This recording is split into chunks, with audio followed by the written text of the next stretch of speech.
Also, sequencing accommodation in item number 22 lots. Learned Senior Council is having some difficulty. Partner matter. Partner matter lots. Is it from partner? No lots. Kindly, Who's for the respondents? I have taken the consent. Can be on 7th of March lots. If not inconvenient, it's 7th. Okay, 7th of March. lots. At the request of Mr. D. Das, making mention on behalf of Mr. P.K. Tiwari, Learned Senior Council, who it is submitted, as it is submitted, that he has some difficulty, it's personal difficulty. It's submitted that consent of the council for the respondent that's also been obtained.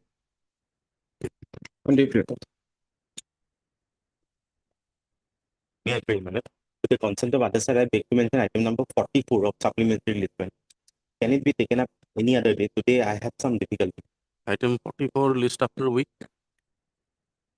at the request of the council for the petition. Much obliged. Lordship, one criminal petition for listing, Lordship. This has been, this is a partner matter, Lordship, as a hard essential, Lordship. Which matter? Ratu Tesi, Lordship, that A. Bora was there. We had released it from partner. No, Lordship, again, it was came before. No, we have released it from partner. We released it from partner. You check up with the registry. No. You released it from partner. It is a Lordship. Lordship, I pray for listing this matter, Lordship. The matter. What for matter? What Lordship. matter? Which date you want? Lordship, the similar matters have been fixed on 5th of March, Lordship. 5th of March. Yes, What is the matter? Lordship, the matter pertains to TET teachers, sir. TET teachers. Yes. Okay. 5th of March. Applied. Lordship, I beg to mention for listing on item 1 WPC number 783/2026 on Monday. For what matter? What purpose? Admission. It means no, it's order, it's in order, no long pending case. Hmm. Well, let it be on 11. 11th. 11.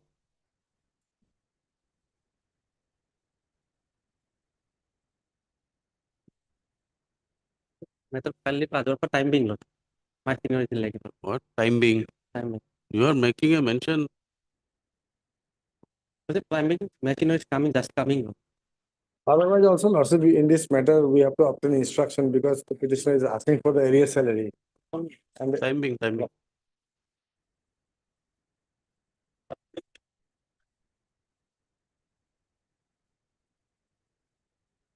Please. Yes. Look, this is with regard to transfer of the petitioner from Guwahati to Jorhat as Deputy Director of Employment. Impugn order, your lordship will find page, impugn notification, page 19. And I am concerned with notification number, page 20, serial number 1, 2, 3, 4, 5, 6, 7. Hmm. Notification. 64M. 64M, my lord. She has been sought to be transferred from the post of Deputy Director of Employment, Office of Deputy Director of Employment, Lower Assam Zone, Guwahati, to the Office of Deputy Director of Employment, Upper Assam Zone, Jorhat. And with immediate effect, Vice Sri S.K. Gohai transferred. Next one is with regard to S.K. Gohai, who was at Jorhat. He has not been transferred to my place. He has been transferred to Diffu. Now, issue is that, Milord, the petitioner before the lordships, he is retiring on 31/7/2024. Only 5 months service left. So, absolutely in violation of the guidelines of the Election Commission of India, that your lordship will find page 24. Relevant portion is. That is not with regard to Assam. Sorry, Milord. That recommendation, Election Commission is not with regard to Assam. No, Yes. it's a general election to the House of People and the State Legislative Assembly. It's with regard to general election to the House of People, and wherein page 26, clause 6 6 Roman 6, Hmm. it has been specifically provided below. If I may take your notice. No, this is with specific reference to elections. Yes. Yes, So when there is an election, person who No, is normally in his home district is transferred out. transferred. Even my, Except for those who are mentioned here, like people who are retiring, etc. etc. fine, man. But It is a general transfer. isn't there a state notification that people who are having 6 months or 4 months like that, they are not to be transferred out? I think there is a state Now notification. it is 7 months left. Then why No, not transfer- 7 months. July, she is retiring. Why is she being transferred out?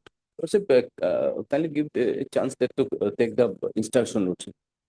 Milord, the 2 or 3 days is required, Lordship. I will. You tell us. when you want. two thing is there, Milord. Firstly, this election commission notification specifically said that 6 months who are having, don't disturb them. No, Firstly. Mr. Das, that is with regard to the purpose of holding election. Election. True, man. Once the election is over, it is up to the state to decide. That is one aspect of the matter. Right. Second aspect of the matter, if you are transferring a person having only 6 months service left, That is there what has we to be want- some administrative exigency That is what involved in we- the matter. That is what we want Because to what, find out. what you will extract by shifting her at the end of the service career to Jorhat, Milord.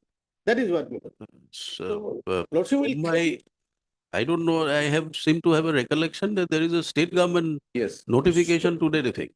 So far as state government, Milord, OM is concerned, I have also searched, Milord, this is with regard to 3-year, 2-year, and Milord, obtaining approval of the chief minister, Milord. I tried to get that notification, Milord, but that was confined to only that. So far as state of Arunachal Pradesh is concerned, Milord, there is a specific notification which provides that 1 year prior to retirement, you should not transfer Possible, person. possible. In that line, I did one case before the division bench, Milord. Recently, Honorable Division Bench has given the judgment interfering with that. Because that person was sought to be transferred prior to 1 year of his retirement, Milord. So, my lord will kindly protect this. When can you get the instructions? The Monday, Lordship, Monday, the court may interfere. All right, hard letter Monday. counsel for the parties. The Till then- petition is filed by the petitioner putting to challenge her transfer order. Common transfer order dated 26th, putting to challenge the transfer order, common transfer order dated 26th of February 2024, by which the petitioner, along with other persons, was sought to be transferred. Petitioner is transferred from her present post of Deputy Director of Employment, Dwara Assam Zone, Guwahati, to Deputy Director, transferred as Deputy Director of Employment, Office of the Deputy Director of Employment, Upper Assam Zone, Jorhat, with immediate effect. It is submitted by the learned counsel to the petitioner that the petitioner is superannuating in the month of July July. 2024, and barely 6 months left for her transfer. There is no administrative exigency or adverse remark to the best of the knowledge of the writ petitioner, which requires her transfer at this stage out of Guwahati. Under such circumstances, the writ petitioner is before the court praying for setting aside and interfering with the order dated 26th of February 2024, insofar as it relates to the writ petition. Whereas Mr. J.K. Goswami, learned counsel for the petitioner, for the respondents, all the respondents, Lordship. represents all the respondents and submits that he'd like to complete his instructions and the matter be taken up on 4th of March. So as to apprise the court the reasons as to why the petitioner has been transferred. Accordingly, matter be listed on 4th of March to enable Mr. Goswami to obtain his instructions. Extra copies be furnished Yes. within the course of the day. During the course of the. Till 4th of March, the order dated so and so, insofar as it relates to the writ petitioner, shall remain state. Till 4th. Highly approved. Fine.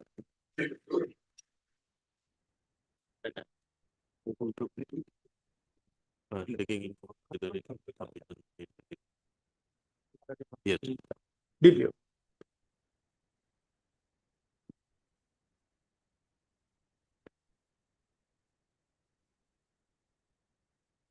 Yes.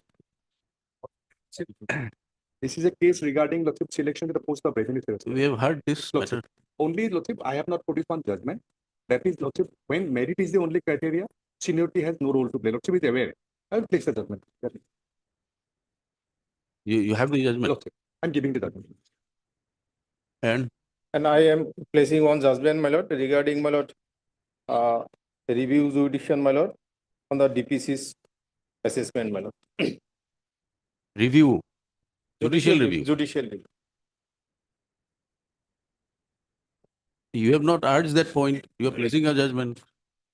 My learned friend, my lord, always, my lord, saying that I have no But merit. You have not So- urged, you have not, you are On- only on placing the- a judgment. Lordship, on the point of merit, my lord, Uh, when, my lord, the ACRs, my lord, in one particular year, my lord, You are appearing for which respondent? private respondent, on sole private respondent, for my lord.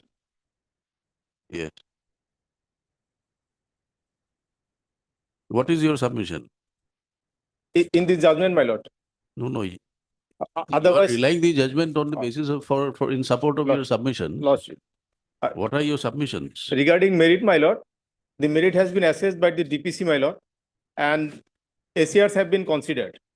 Now, in this case, my lord, the ACRs, my lord, in 1 year, my lord, there are 3 or 2 ACR records, my lord, as per page 27. If you lordship is the page 27, Yes. then ACR were made, my lord, for 6 months, 4 months, 7 months, like that. And as a whole, my lord, Yes. page 27. So, Yes, my lord, yes. when the, my lord, more than one CR is recorded, my lord, in a particular year, my lord, then, my lord, for all CRs, my lord, for the relevant years shall be considered together as a, my lord, annual ACRs, my lord. So here, my lord, the petition respondent number 4, my lord, in some months, my lord, he has been given good and otherwise very good. So it should be calculated combinedly, my lord. After assessing all this, my lord, DPC, my lord, selected and promoted. Okay. And other legal point we have asked, my lord, this is reputation is not maintainable because they have alternative remedy. In this regard, I have cited one judgment, my lord. I have earlier produced, my lord. That Chabil Das. Lordship.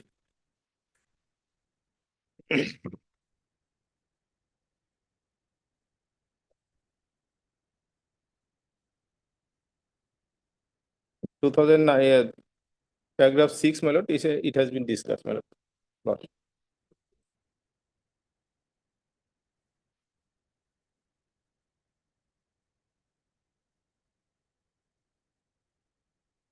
May I read paragraph 6, my lord? We have read. Lordship. Yes. You have argued, you have to give the records. We'll go through the records. I just want to point out, Lordship, as far as the department standard is concerned, we have followed the 813 Lordship, wherein we have look into the 15 years, both are eligible for 15 years. 15 years experience is a must as per 813, and look into that as well as the 5 years annual confidential report, and Your Lordship, the service particulars. Service particulars meaning, Your Lordship, since it's a revenue share post, revenue since the rank. Your and status- case is that eligibility provided under rule 681, procedure under 83, Yes, Your Lordship, 83. and rank and status of administrative officer is that of a revenue share. Revenue share there, and here And it's a since post he of has RS. more experience in revenue matter, Revenue. his case was selected. Yes, Your Lord. And it's the advertisement was for revenue share, not administrative officer. Yes. Therefore, my lord, we have selected the private respondent. Okay. That is the case. Yes. And what they have submitted Lordship, regarding the revenue branch, oral submission with the place. I have produced the record that I have worked in the revenue branch, then him. And from the record itself, it is reflected. And what is the reply to the statement made by us regarding Lordship revenue branch? I am working. I will place the paragraph. Lordship will find.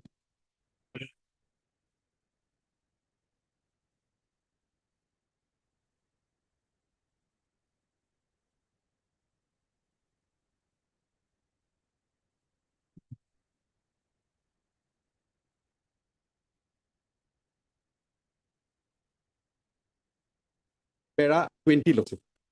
Para 20. I have specific statement has been made.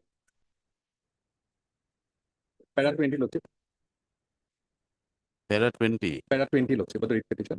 Page 8.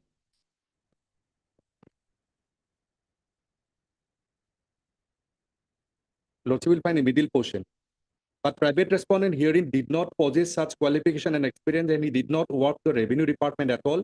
Private respondent worked for some time as a record keeper in the revenue department. As such, private respondent did not have the experience of revenue department at all. By selection committee failed to consider the aspect of the matter while recommending the private respondent to the post of revenue solicitor. Reply Lordship will find DC at page 39. There is deputy commissioner Page 39. 39. Page 39. This is the affidavit of the deputy commissioner. Yes. That with regard to the statements made in paragraph 13 of the petition, contention of the petitioner that selection of Umesh Das is not legally sustainable is denied. Answering upon the respectively big state that meeting that a demand selection for revenue solicitor was attended by SO of Commissioner, Lower Assam Division, as was authorized by the divisional commissioner. Oh, sorry.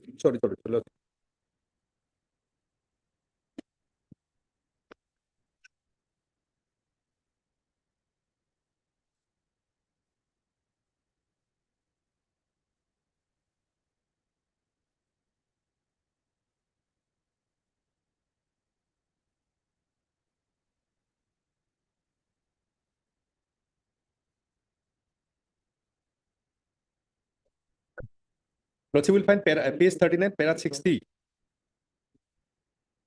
Page 39. Page 39. Para 16. 16. Okay.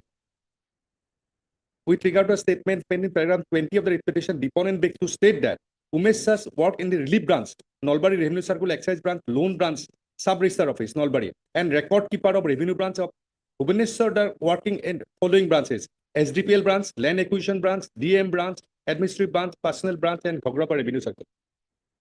So I have more experience than him in the Revenue Branch.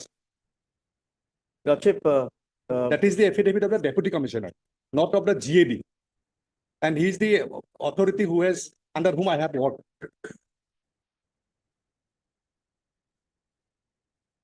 Hmm. Lordship, two more things, Lordship. One thing is, Lordship, that section 12, rule 12, which on the last occasion he had not given the affidavit, of course. They had an alternate remedy before the commissioner and secretary. That they have not utilized. And third is, Lordship, I have marked the service record of the respondent 4 as well as the petitioner in the record, Lordship, for your perusal. That will showcase, Lordship, the whole thing. Okay. Heard. Disposed of. We'll pass orders. My lord. This judgment you are placing, R.S. Das. Who has placed this judgment? Others that you have placed. Okay. That is, Lordship, regarding seniority has no role to play. Merit is a criteria. When merit is a criteria. Paragraphs? Paragraph number, Lordship will find.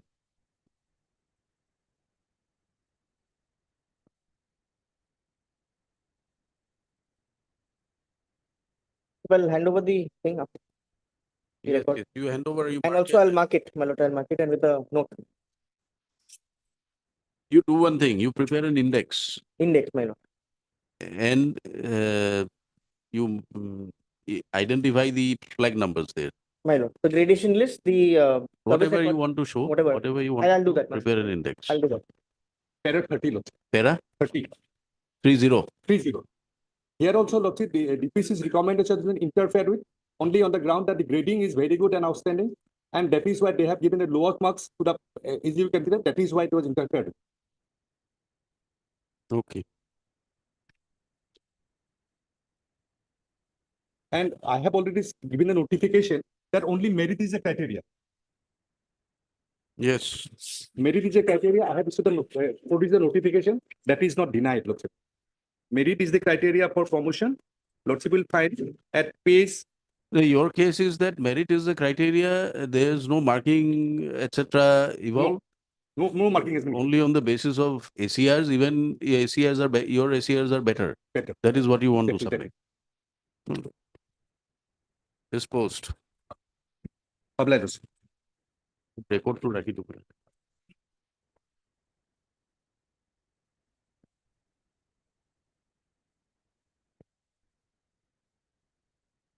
চিন্তা করুন।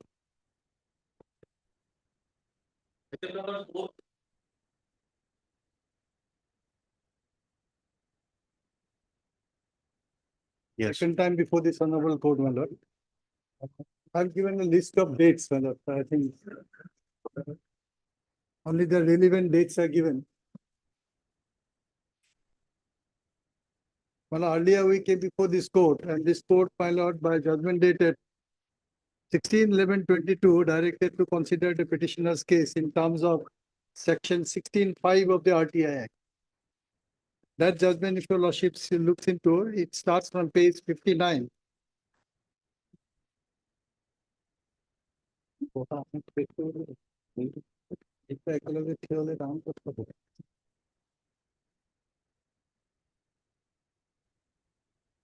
Starts from page 61, my lord. It carries the brief facts which the petitioner wants to reflect. Yes. My lord, paragraph, my lord, this petitioner, he he joined his Indian Audit Account Service in the year 1983. That list of dates, if your lordship picked it up. I've given a list of dates, brief. Yes. I'll just go through it, my lord, your lordship will get to know about it. And 31/12/2014, he superintended as an officer on special duty from the office of the Principal Accountant General, Assam. Now, thereafter, my lord, he was appointed as a State Information Commissioner. Your lordship will get it at page 36. Yes. This is the Governor of Assam is pleased to appoint Mr. Bosumutari as the State Information Commissioner in the state of Assam, constituted by so and so, my lord. Under Yes. section 15(3) of the Right to Information Act enacted by the Government of India, he shall have to take an oath of affirmation subscribing before the governor or any other person authorized by him as per the form prescribed for the purpose in the first schedule, as per section 16(3) of the Act, Right to before entering the office of the State Information Commissioner, 2005. Assam, his term of so and so. Now, if your lordship looks into section 16(3), my lord, that 16(5), relevant is this. Try to find out. Alphabet. Very Purana. Alphabet. Well, I am giving a copy.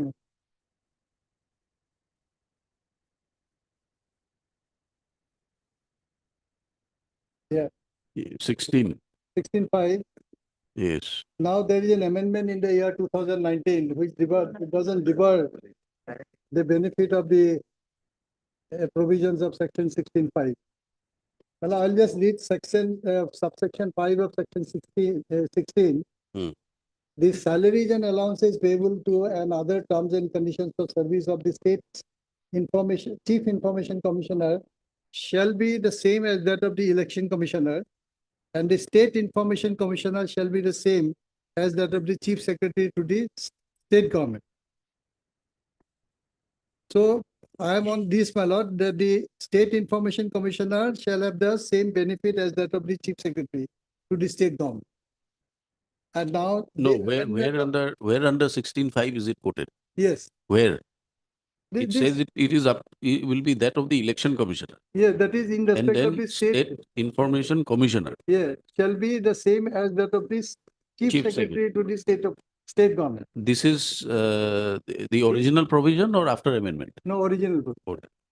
After amendment, my lord, your lordship will find that is amended in the year 2019, which says, my lord, persons who were appointed prior to 2019, they will get the benefit, continue getting the benefit.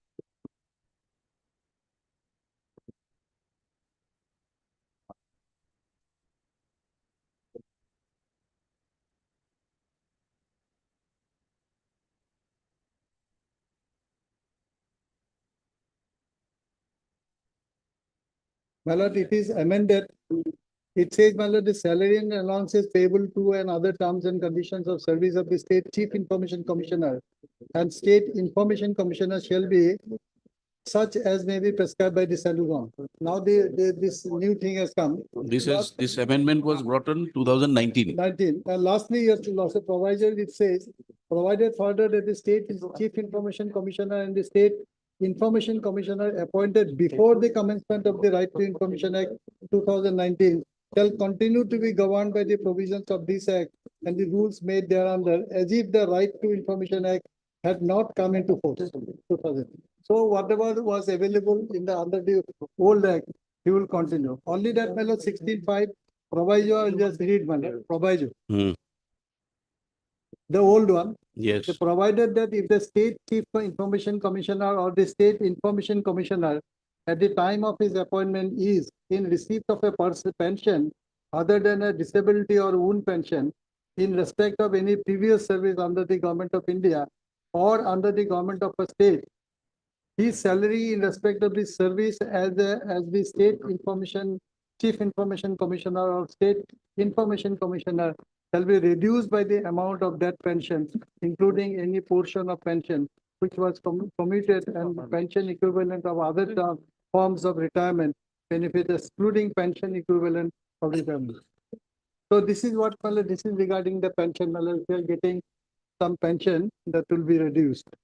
Provided further that where the state chief information commissioner or the state information commissioner, if at the time of his appointment is in receipt of retirement benefits in respect of any previous service rendered in corporation established by or under the Central Act or State Act or a government company owned or controlled by the central government or the state government, his salary in respect of the service as the state chief information commissioner or the state information commissioner shall be reduced by the amount of pension equivalent to the retirement benefit, provided also that the salaries, allowances and other conditions of service of the state chief information commissioner and the state information commissioner shall not be varied to their disadvantage after their return.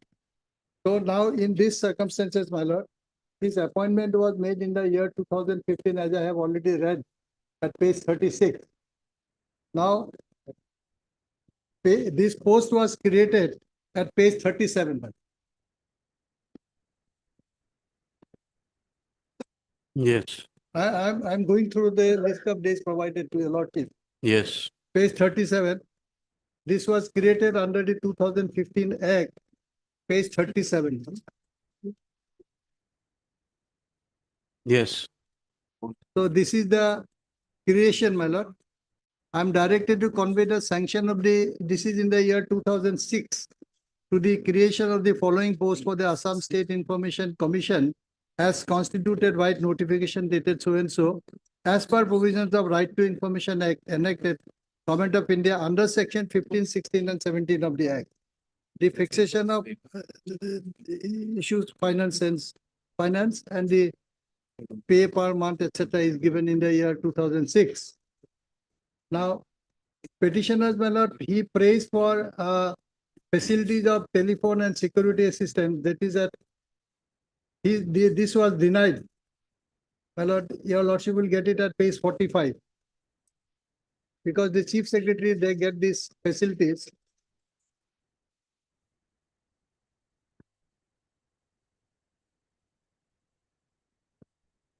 Page 45.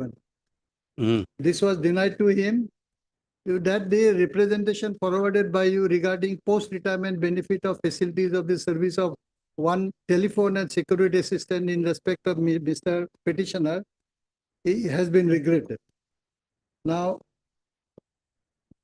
page 52, my lord, grant of additional pension and gratuity has been regretted.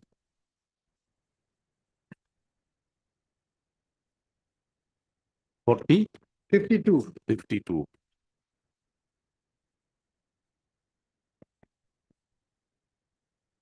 No, so after that, you had come before the court. Before this, my lord, This only court- one more date I just like to show, my lord.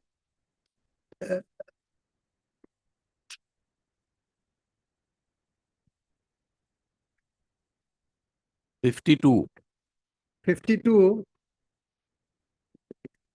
That is the regarding additional pension and gratuity that has been regretted, madam. But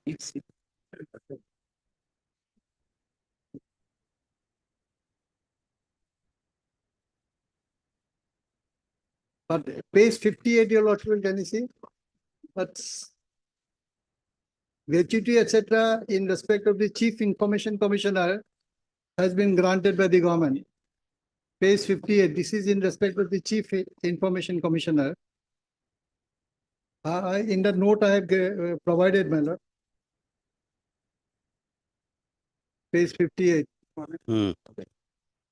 I am directed to convey the sanction of the Governor of Assam to the grant of additional revised pension subject to a maximum of 15 lakhs per annum as admissible as per rules to the retired government servant Das, former State Chief Information Commissioner with effect from 1/12/2019.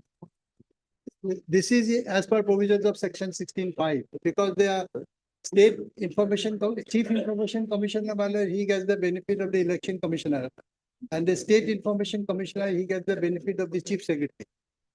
So That's right. therefore, my lord, the whatever is due under 16(5) has been given to the Chief Information Commissioner, but the same has been denied to the petitioner. Where is it? By page 58. By page 58, Chief Information Commissioner has been granted the additional revised pension subject to a maximum of 15 lakhs. He was the Chief Information Commissioner, and when the petitioner was the State Information Commissioner. Chief Information Commissioner will get it in the rank of Election Commission. That your lordship will get it in 16(5).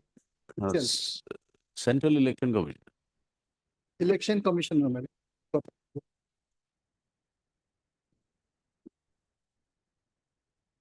The State Chief Information Commissioner and the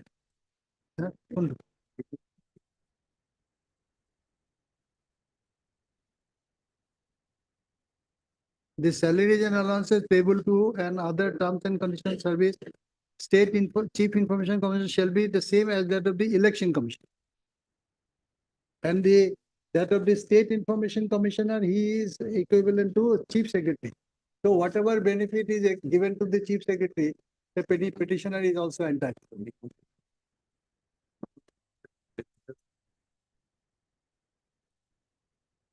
So did you not receive a salary of the equivalent to the No. engineer?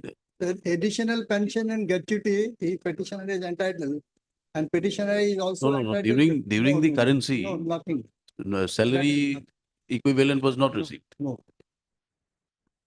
My lord, I came before this court, Mm. and this court, my lord, at page 59. Page 59, your lordship will kindly see. Yes.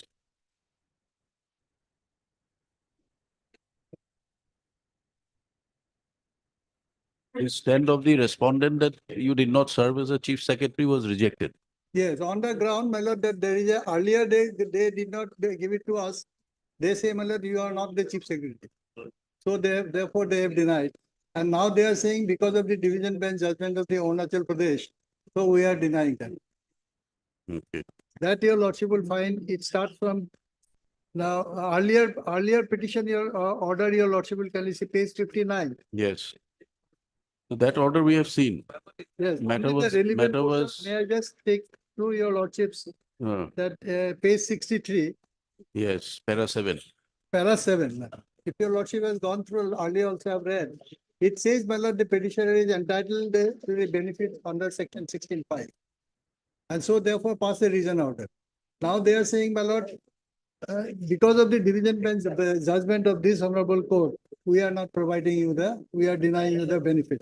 And the division bench judgment which has been quoted, my lord, is totally different, my lord. It stands on a totally different footing. Because it is a case where the State Information Commissioner is seeking the benefit of the State Chief Information Commissioner. This is a totally different case altogether. Para 24 of the judgment, I have given a copy, my lord, flag A. Flag A. Para 24. Your lordship will get the information. Para 3, your lordship will see. Of the judgment, judgment. yes. Para 3, this writ petition was instituted in the year 2015, inter alia claiming that the petitioners having been appointed as state information. Sorry, you are reading from which page? Malad, that flag A, I have given. Flag A.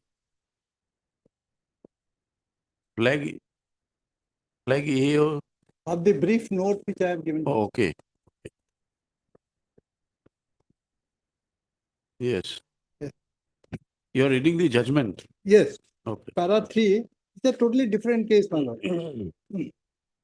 This writ petition was instituted in the year, para 3, may I read, my lord? Yes.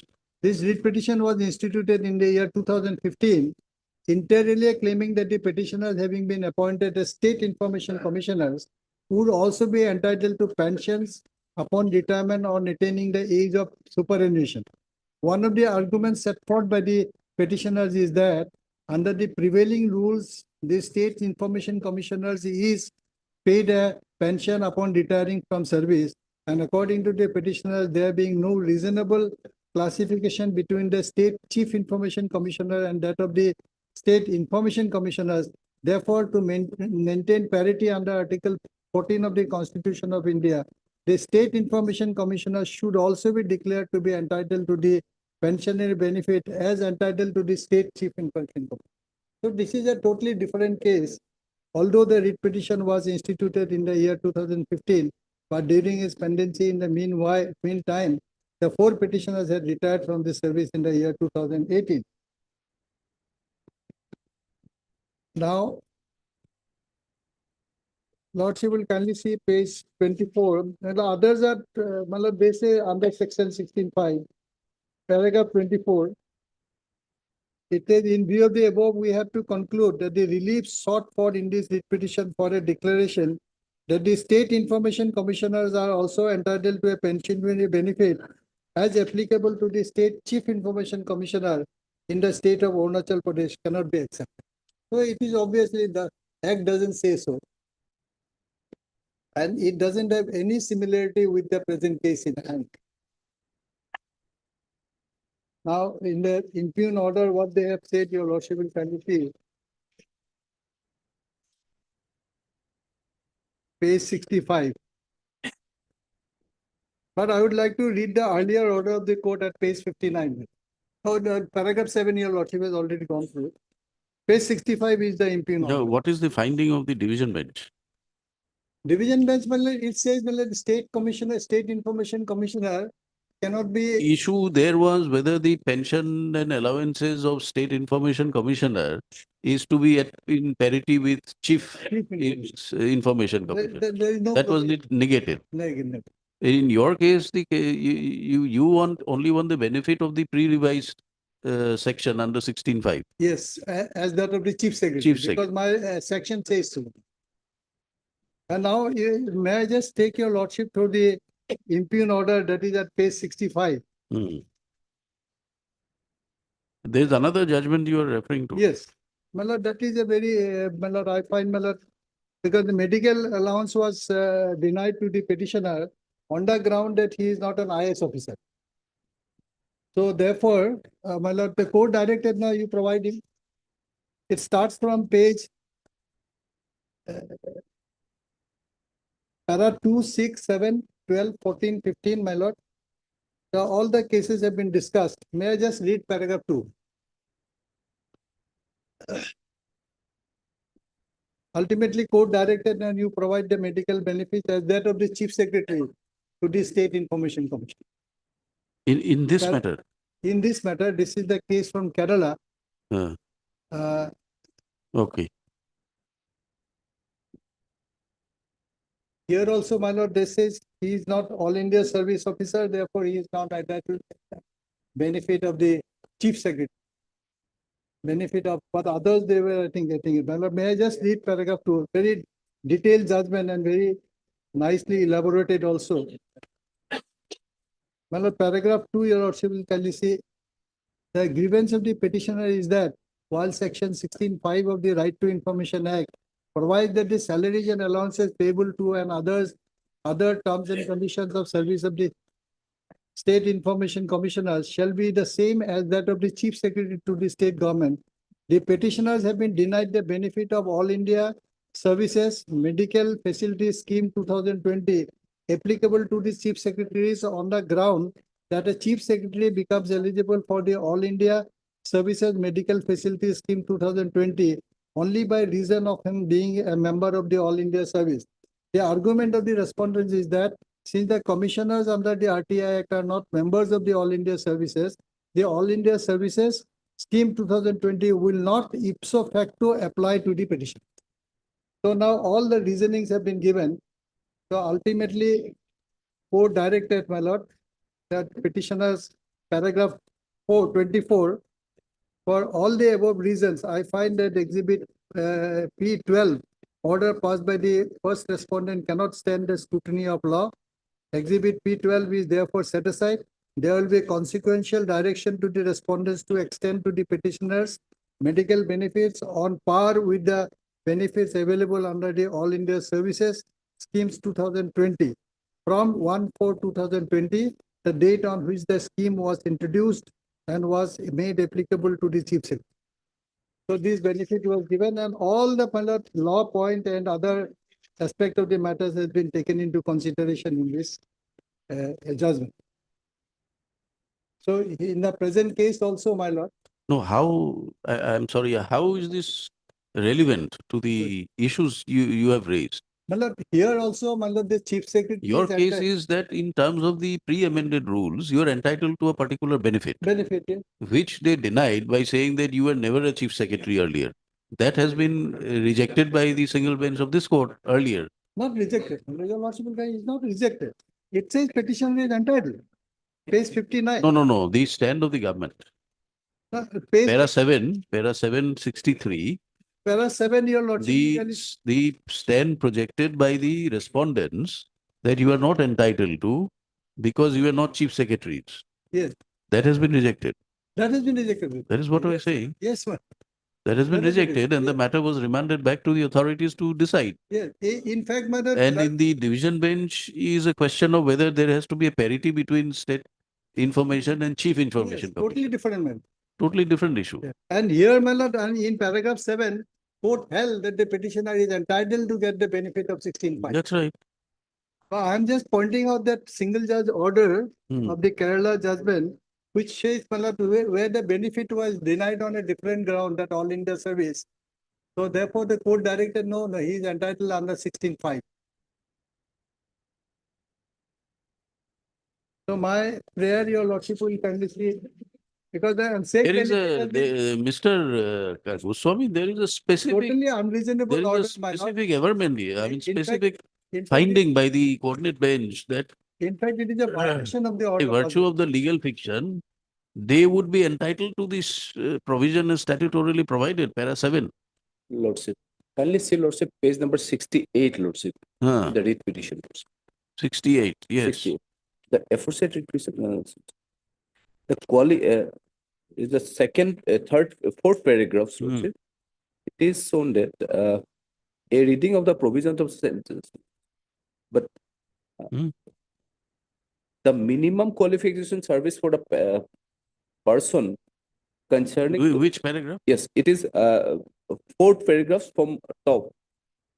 The aforesaid writ petitioner, that paragraph. Yes, that Yes, paragraph. yes. In Lion Lordship. Reading of the provisions, yes. The rules, a corresponding requirement of the minimum qualification service for the person concerned to have served, and the minimum qualification service would be 7 years, but as per the provisions of the RTI Act 2005 relating to the appointment of the State Information Commissioner, it is found that the term of the appointment is for a period of 5 years, and therefore it has to be understood that the minimum qualification period of 10 years of the service would not be satisfied in case of a State Information Commissioner. No, before that, please come to page 63, para 7. Please read para 7.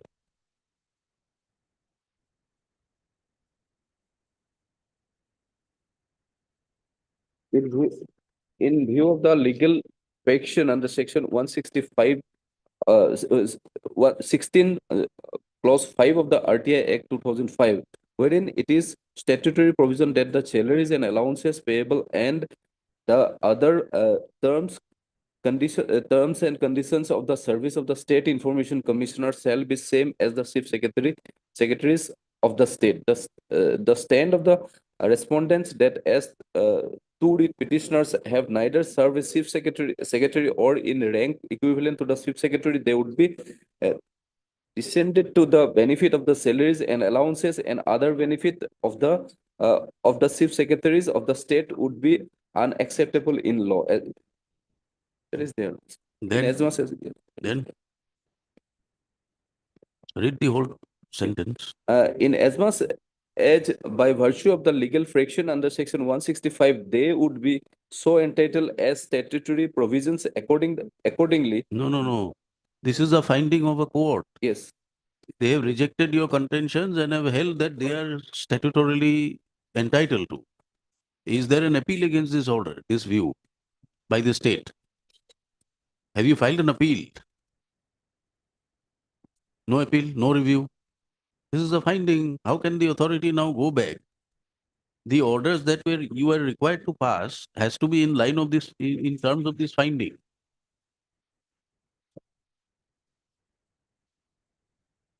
Finding is very categorical.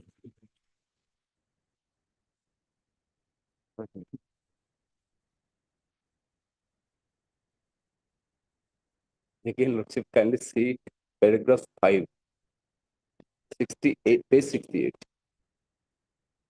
No, no, we are not on your impugned order. First, you tell us what is the finding of the court in respect of their claims earlier before they had come to this court. The court had given a finding on how 16.5 is to be interpreted. Yes. Lordship, here in this case, Lordship, in page 63, it is applicable in the same as the terms of the condition as the Chief Secretary Government of Assam. Paragraphs 8, the region order be passed within a period of 2 years, 2 months from the date of receipt of the certified copy of the order. Region order. Okay, we have heard you then. Yes. If that's your explanation, we have heard you.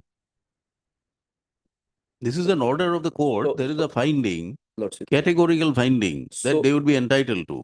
And you are directed to pass a reasoned order. So far from my limited knowledge, Lordship, that this may not be the mandamus, Lordship. It is the Okay, we have heard you then, yes.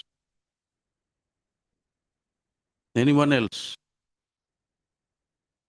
Lordship, kindly fix the matter for hearing, Lordship. Hearing, we have already heard you. Lordship, I have to take some time. Lordship. We have already heard you. There is nothing to be heard. There is an order of the court. You are asked to do it. You have not done it. You don't want to give them for whatever reasons. Kindly fix the matter in the next week, Lordship. I have to go through it. Mr. Goswami, we have also gone through yesterday.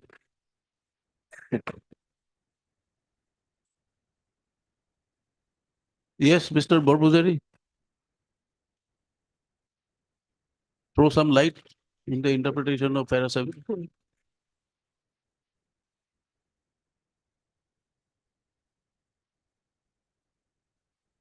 There is a finding by the court interpreting right, wrong, is been interpreted.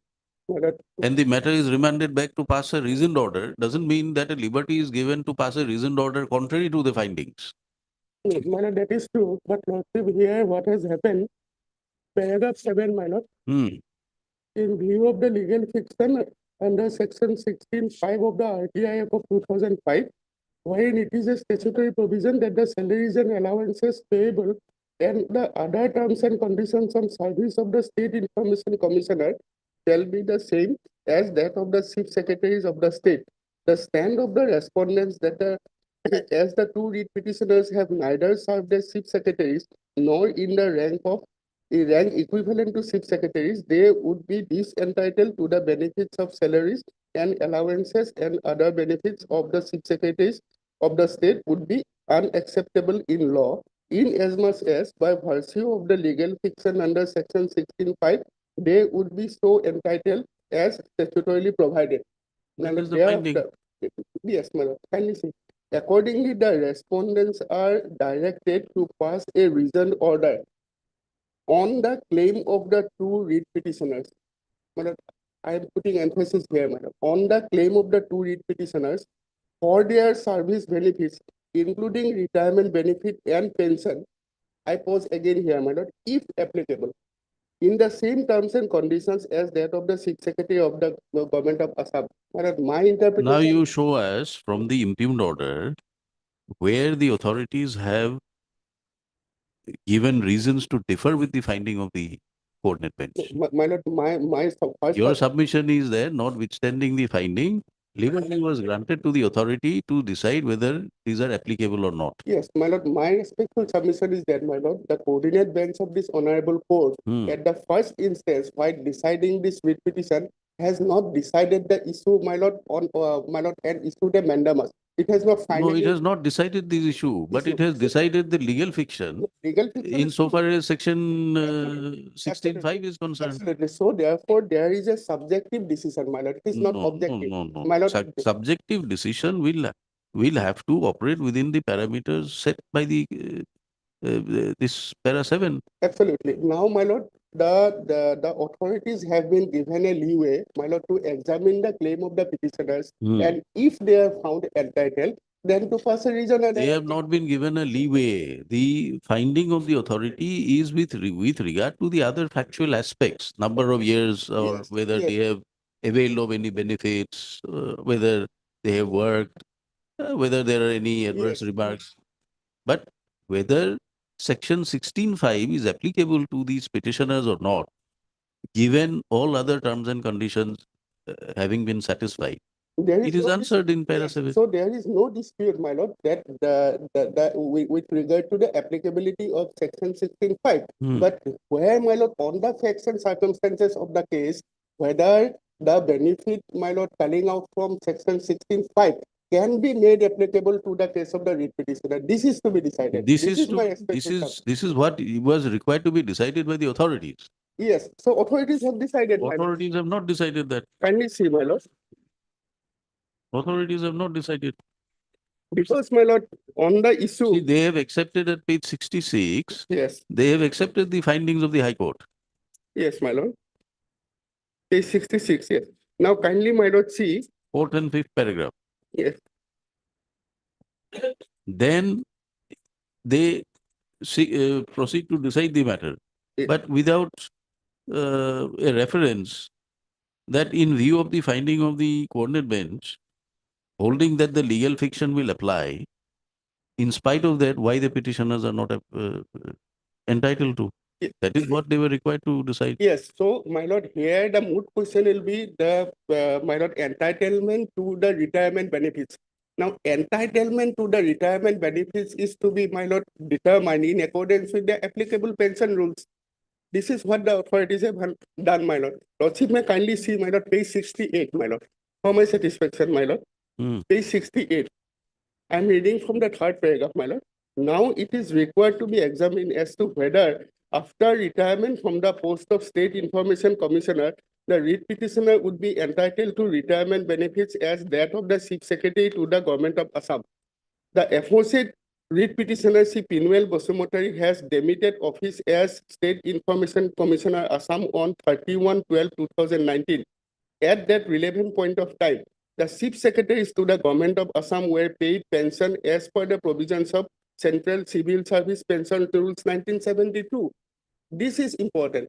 This is what, my lord, the division bench, my lord, of this honorable court has also held, my lord, in Tiben Neba case, that whether, my lord, the applicability of the retirement benefits by applying the legal fiction, my lord, enumerated in, my lord, section 16(5) can be made applicable here. This has to be read along with the pension rules. Now I'm reading further, my lord. A reading of the provisions of the Central Civil Services Pension Rule 1972, more particularly Rule 49, shows that in order to be entitled for pension, there is also a corresponding requirement of a minimum qualifying service for the person concerned to have served, and the minimum qualifying service would be 10 years. This is exactly what has been held by the division bench. But As per the provisions of the RTI Act of 2005 relating to the appointment of the State Information Commissioner, it is found that the term of appointment is for a period of 5 years. And therefore, it has to be understood that the minimum qualifying period of Therefore, a legal fiction. It is because they were not chief secretaries or in that holding similar post, satisfying all these qualifications. There is a legal fiction which is there in 16.5, and the coordinate bench has held that they satisfy the legal fiction. By the legal fiction, they are entitled to, No, which but- means absolutely. Which means Yes. that this yes. legal fiction, why it's a fiction. Yes, It's not a fact. Yes. It is a fact that they were not civil service cadre. yes. And they have also not completed May not be. 10 But years. by virtue of the 16.5, Yes, see, the problem is this finding of the coordinate bench is binding on me. Yeah. It is binding on me. absolutely. But Unless you want to say that on facts, these issues were not there, or we have gone in appeal, or we've gone in review.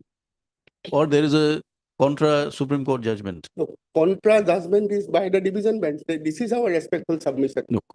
Contra judgment by division bench judgment is on a different footing. This is on the issue of whether there has to be parity. Okay. This is not on a question of parity. This is No. a question of legal fiction. Absolutely, but in the honorable division bench has held, my lord, categorically held, and the honorable division bench has applied, my lord, the provisions of the CCS pension rules. Mr. Counsel, you can argue, but you have to meet the question. The division bench has decided the question of applicability of pension rules Yes, in a question before the division bench arising out of parity, whether the election information commissioner and chief information commissioner should have the parity of allowances, etc. absolutely, but Here is a case Yes. where there is already a finding that this is a legal fiction and they satisfy the legal fiction. There's no doubt on that. You are not given liberty to decide whether they satisfy legal fiction or not.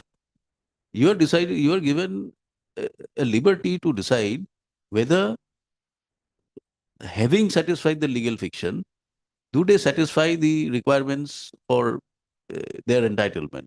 That is all. yes, now, my lord, my respectful submission will be 16.5, my lord, provides for a legal fiction, and that legal fiction has to be applied on the facts and circumstances of the case. Now, Which here, is what has been held. yes, now if we apply that, now how to apply, my lord, for that, my lord, the leeway was given to the authorities that you apply. No. Now the authorities have found, my lord, taking a clue, my lord, from this, my lord, No. division bench order. We can't accept your submission. In view of a categorical finding by the coordinate bench is very categorical. You see, whether it would be your submissions, state submissions were unacceptable in law, in as much as by virtue of the legal fiction, they would be so entitled. It's a finding. Now, my lord, Now, once it is a finding, it is binding. You are bound to follow it. You can't say that, okay, legal fiction is binding, but they would still not be applicable. Can we back to us? Can we back to us? Can we back judgment?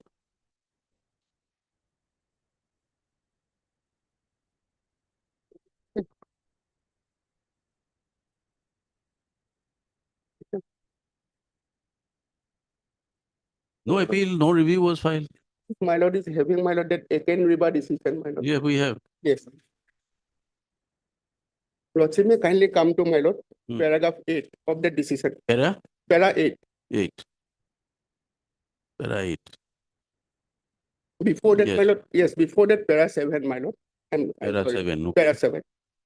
In order to appreciate the aforesaid submissions of so-and-so, learned so-and-so, we refer to the provisions of section 65 of the Act, which is extracted as below. The salaries, now this was, my lord, prior to amendment. The salaries and allowances payable to and other terms and conditions of service of A, the State Information Commissioner shall be the same as that of the election, of an election commissioner. And B, the State Information Commissioner shall be the same as that of the Chief Secretary to the state government. Now the finding at paragraph 8. a reading of the provisions of section 16(5) of the Act of 2005 goes to show that the State Chief Information Commissioner would be entitled to a salary and allowances and other terms and conditions of service, which would be the same as that of the Election Commissioner, whereas the State Information Commissioners would be entitled to a salary and allowances and other terms and conditions of service, which would be same as that of the Chief Secretary to the state government. That is, in the instant case, the government of Arunachal Pradesh. Accordingly, we are required to examine what would be the salary and allowance payable and other terms and conditions of service of an election commissioner and that of the Chief Secretary to the government of Assam, government of Arunachal Pradesh. Then, my lord, paragraph 9. The salary and allowances, because we have to now, my lord, make a parity, my lord, between the chief. That is why, my lord, the issue of parity has come up here, because we are to make a parity between the post of my lord chief, my lord, state information commissioner with that of the chief secretary. My lord, admittedly, my lord, a person holding the post of chief secretary comes within the ambit of, my lord, the CCS pension rules, my lord, 1972, because, my lord, he is an IS officer. Yes. Now, at paragraph 9, the salary and allowances payable and other terms and conditions of service of an election commissioner and the pension payable thereof is provided under section 6 of the Election Commission so and so. Now, the my lord, the 1991 Act, the relevant provisions have been extracted. Then, Lordship may kindly come, my lord, to paragraph 10. The reading of section 6 of the Act of 1991, particularly subsection 2 thereof, shows that an election commissioner, upon demitting office in any manner as may be specified under section 6(3) or upon resignation, shall, upon such demission, be entitled to pension which is equal to the pension payable to a judge of a Supreme Court in accordance with the provisions of Part 3 of the schedule to the Supreme Court Judges Conditions of Service Act 1958 and the rules framed thereunder as amended from time to time. And such pension also includes commutation of pension, family pension, gratuity as may be admissible. Now, 2 acts have been brought into, my lord, force. 2 acts have been discussed. Why, my lord? Because of the fact that a legal fiction is, my lord, created. Therefore, a parity has to be, my lord, done in between, my lord, the 2 posts. Then, my lord, paragraph 11, a conjoint reading of section 16(5)(a) of the Act of 2005 and section 6 of the Election Commission Conditions of Service of Elections so and so 1991 makes it clear that the state chief information commissioner would be entitled to a pension at parity with that of a judge of a Supreme Court in the manner provided in so and so. Accordingly, we are to conclude that even the state chief information commissioner in the state of Arunachal Pradesh would be entitled to a pension in the manner provided in so and so, so and so. Then, my lord, paragraph 12, a further reading of section 16(5) of the Act of 2005 would go to show that the state information commissioners are entitled to the salary and allowances payable and other terms and conditions as that of the chief secretary to the government of Arunachal Pradesh. It is agreed between the parties that the chief secretary to the government of Arunachal Pradesh is paid a pension under the CCS pension rules 1972. This is also not denied here, my lord, which is expected here in below. So rule 49, my lord, assumes significance here. We have to draw a parity, my lord, because of the legal fiction. Therefore, my lord, this honorable. No, but the question is, Yes. if you have to draw a parity, what is the need for a legal fiction? Why a legal fiction? If you have to say that they have to complete the requirement Yeah. as per the pension rules, no fiction is called for. That The is, my lord, fiction yes. is, Yes. it is therefore a fiction. Now, the moment you assume this office, you are to get the benefits of this, and this is the interpretation. This is the interpretation of the bench. Yes, my lord, coming further, my lord, paragraph 12, my lord, the provisions of, my lord, rule 49 has been called out there, my lord. Then paragraph 13, my lord, I'm reading it. A reading of the provisions of the CCS pension rules 1972 rule would go to show that in order to be entitled for pension, there is also a corresponding requirement of a minimum qualifying service for the person concerned to have served, and the minimum qualifying service would be 10 years. This is the finding. But when we look at the terms of appointment of a state information commissioner, we find that the term of appointment is for a period of 5 years. And therefore, it has to be understood. Now, how the court, my lord, proceeds? It has to be understood that minimum qualifying period of that What would be understood as allowances? allowances, my lord, including the service benefits and pension, my lord. Have you received, Mr. Das, have you received your salaries and allowances? My lord, your lordship will kindly Yes. see, there are two things there, just, I think they are not properly depicting before this court. This person is a person, my lord, he belongs to Indian audit accounts. He gets his pension and salaries, my lord, under the CCS rule. So now what under the provisions of, because those petitioners in the division bench, appeal. my lord, they may have been appointed just purely, my lord, they did not have any past service. So they are saying that we should treat me as a chief information commissioner so that I get the benefit of 10 years service and I get the pension. Now your lordship will kindly see that 16.5, 16.5, your lordship will kindly see this 16 who are eligible for appointment as a state information commissioner. 16, 15.5. 15.5. There are persons, my lord, who are just appointed, a journalist may be appointed. So, but they are not getting pension. So there is question of parity doesn't arise. The state No, chief information no, commission. now 16.5. you are with the applicability of 16.5. Yes, not 16 only that, my lord, what I'm trying to put before your lordship is that there are some state information commissioner who are just recruited, my lord. They may be a journalist, they may be an eminent person, but they will As be. far as the petitioner is concerned, he is otherwise governed by, Yes, CCS he rule. satisfies the CCS rule. CCS rule. What I am saying is that, my lord, that parity, that differential amount has to be paid as per 16.5 because this RTI provision has been No, brought up. we want to know Yes. what is included in allowances. And allowances, my lord, salary and allowances, my lord, that they will have to work it out. But I said, my lord, one is that that telephone and security assistant. One, Very right. So what that we is want one. to, what we want to know is the 16.5 provides for salaries and allowances The benefit of the as chief as secretary. as equivalent to that of the office of chief Secretary. secretary. Chief secretary gets the benefit of, my lord, the telephone and security assistant. So the petitioner is So also entitled. salary we understand whatever is there. Yes. Allowances, whatever allowances he gets. Yeah. Now what about you are asking for pension? No, differential, my lord, that pension petitioner is getting. What are you asking for? For additional pension that has been provided to the chief secretary, chief So information that, commission. where and by which provision? The additional pension, my lord, the differential pensional amount, Hmm. whatever he is getting, maybe it will be around 6,000-7,000 rupees or 10,000 rupees. No, that is provided by whom?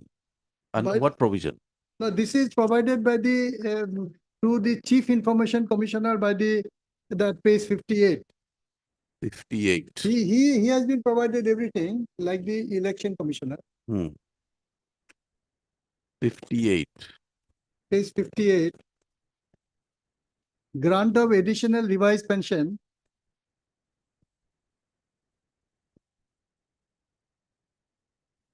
That differential, he is also an IS officer, my lord. Civil But service. there is a difference between him and the election commissioner. That is Supreme Court judge. So that differential amount has been paid to him.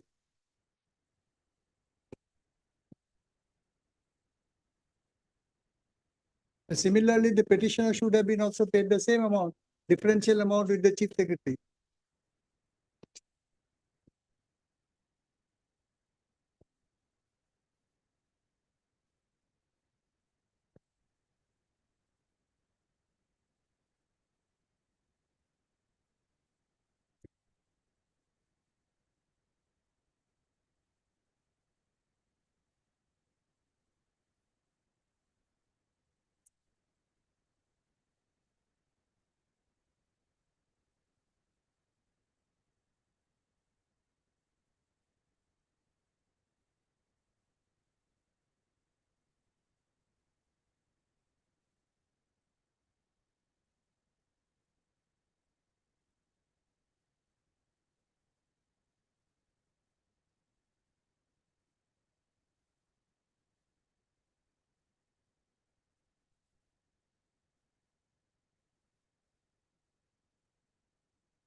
State Chief Information Commissioner has been provided. Even gratuity, whatever the differential amount. As in, my lord, Indian, Under Well- what provision are you claiming it? Indian, because my lord, I'm claiming it on the basis of the amount which I get as an IAS officer and also as the chief secretary.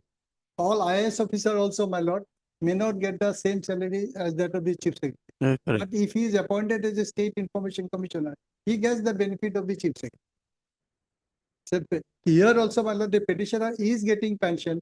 He has got a gratuity, but not equivalent to that of the chief. So secretary. you got the salaries and allowances of a chief secretary. There's no quarrel on that. Salaries, my lord, the differential amount I did not get it, the pension amount. No, no. While you were serving, Yes, during your tenure, Yes. did you receive the salary equivalent some to? differential is there, my lord, that I'll have to point it out, my lord.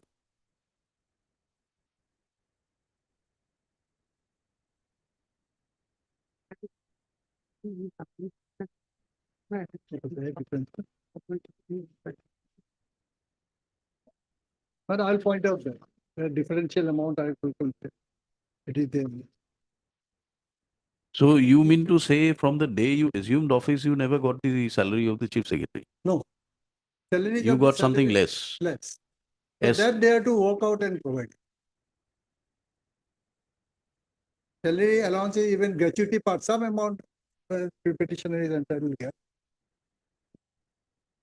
And the benefit which has been provided to the chief secretary, the petitioner is entitled to get. They are provided to the chief information commissioner, why not to the petitioner? Yes, Mr. My lord, again, Borpujari, I think no, my lord, again, with all respect and humility, my lord, again coming to Eken River decision. My lord, I was just going for that, my lord, paragraph 14. we don't have to go for a decision. The statute is very clear. Statute says salary and benefit given to the chief secretary. Now, That's all. how 16.5 has been, my lord, dealt with by the honorable division bench. This is my aspect. That is on a different context. No, there also, my lord, we have to draw a parity because the legal fiction requires the authority to draw a parity between the post of the chief secretary and that of the, my lord, state information No, commissioner. no. It doesn't require. If it was required, it would have been provided. Yes. So therefore, my lord, the honorable single judge, my lord, has left the matter to the authority, my lord. My lord, paragraph 14, my lord, if lordship allows me, my lord, of that Eken River division bench decision, my lord. Division bench. Yeah, I was just, my lord, reading up to paragraph 13. Yes. Paragraph 14, my lord.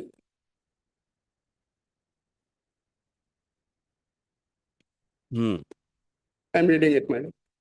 We have Yes. also noticed that under the provisions of the Act of 2005, there is no provision for reappointment of a state information commissioner as a state information commissioner. And hence, under the scheme of the Act of 2005, we have to understand that a state information commissioner would hold office for a period of 5 years and therefore not meet the requirement of minimum 10 years of qualifying as required under See, the. you come to para 3, which is the facts. Yes. Para 3 of the judge.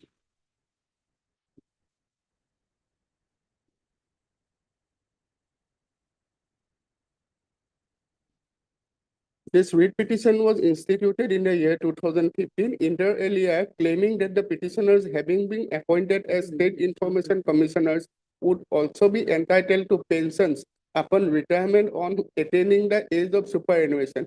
One of the arguments set forth by the petitioners is that under the prevailing rules, the state chief information commissioner is paid a pension upon retiring from service, and according to the petitioners, there being no reasonable classification between the state chief information commissioner and that of the state information commissioners. Therefore, to maintain parity under Article 14 of the Constitution of India, the state information commissioner should also be declared to be entitled to pensionary benefits as entitled to the state chief information commissioner.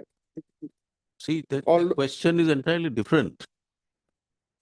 Absolutely, my lord, no Then- quarrel. But here, my lord, let us see the ratio, my lord, how So CCS. the will- ratio has to be understood with the questions put before the court. Absolutely, but the honorable division bench has categorically come to a finding Hmm. that even if my lord 16(5), my lord creates a legal fiction, then also, my lord, if the person concerned does not meet the requirement of 10 years of service, my lord, then he will not be entitled to pension. my lord. Correct, but here he meets. My Here he lord. meets. Yes. You have to see his service not as a state information commissioner. You have to see his entire service, which he has rendered earlier prior to his appointment. Whether he satisfies the qualifying requirement of pension. Absolutely. So therefore, my lord, I am reading paragraph We 14. do not know under what circumstances the petitioners before the division bench came to be appointed. My lord, Not- paragraph, it's paragraph not 14, here. my lord, if lordship gives me some indulgence, my lord. Paragraph Paragraph 14, my lord, 14. as I was reading, my lord. Yes. We have also noticed that under the provisions of the Act of 2005, there is no provision for reappointment of a state information commissioner and a state information commissioner. And hence, under the scheme of the Act of 2005, we have to understand that a state information commissioner would hold office for a minimum, for a period of 5 years, and therefore not meet the requirement of minimum 10 years of qualifying as required under CCS pension rules.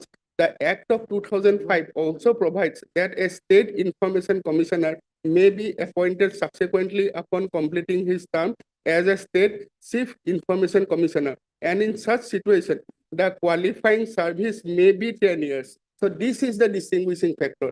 Altogether, there has to be a, my lord, continuous service of 10 years. Of as what? My lord, as chief, my lord, my information commissioner. No. State chief information No. commissioner. What will happen to his service he has rendered earlier?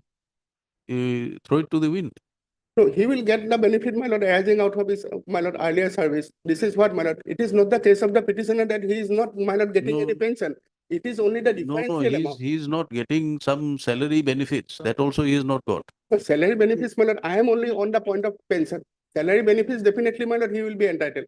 But whether, my lord, the retirement benefits, because, my lord, section 16(5), Retirement benefits retirement benefits, will have to be calculated on the, ordinarily on the, had Right. you been in service on the last pay drawn? But this is under a different appointment. yes, yes. So therefore, my lord, the honorable division bench, for the purpose of determining the No, retirement but benefits. his prayer in the Yes. writ petition Yes. to give additional pension and facility of telephone and security assistance and all that. So there are some benefits which he is required to get.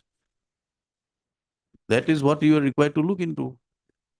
Now, again, Riba, my lord, I am relying, my lord, I am harping again and again, my lord, to convince my lord that the pensionary benefits, he is not entitled. Ekenriba, in which paragraph does it say that the person has to be satisfied 10 years of service as a state information commissioner? Yes, my lord, kindly see, my lord.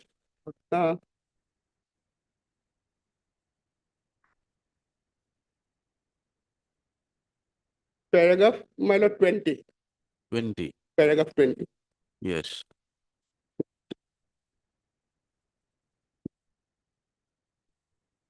Which provision was laid down by the Supreme Court in Air India? Yes, my lord.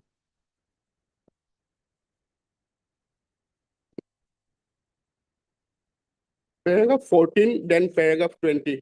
Because Yes. here, paragraph 14, my lord, as I was reading, my lord.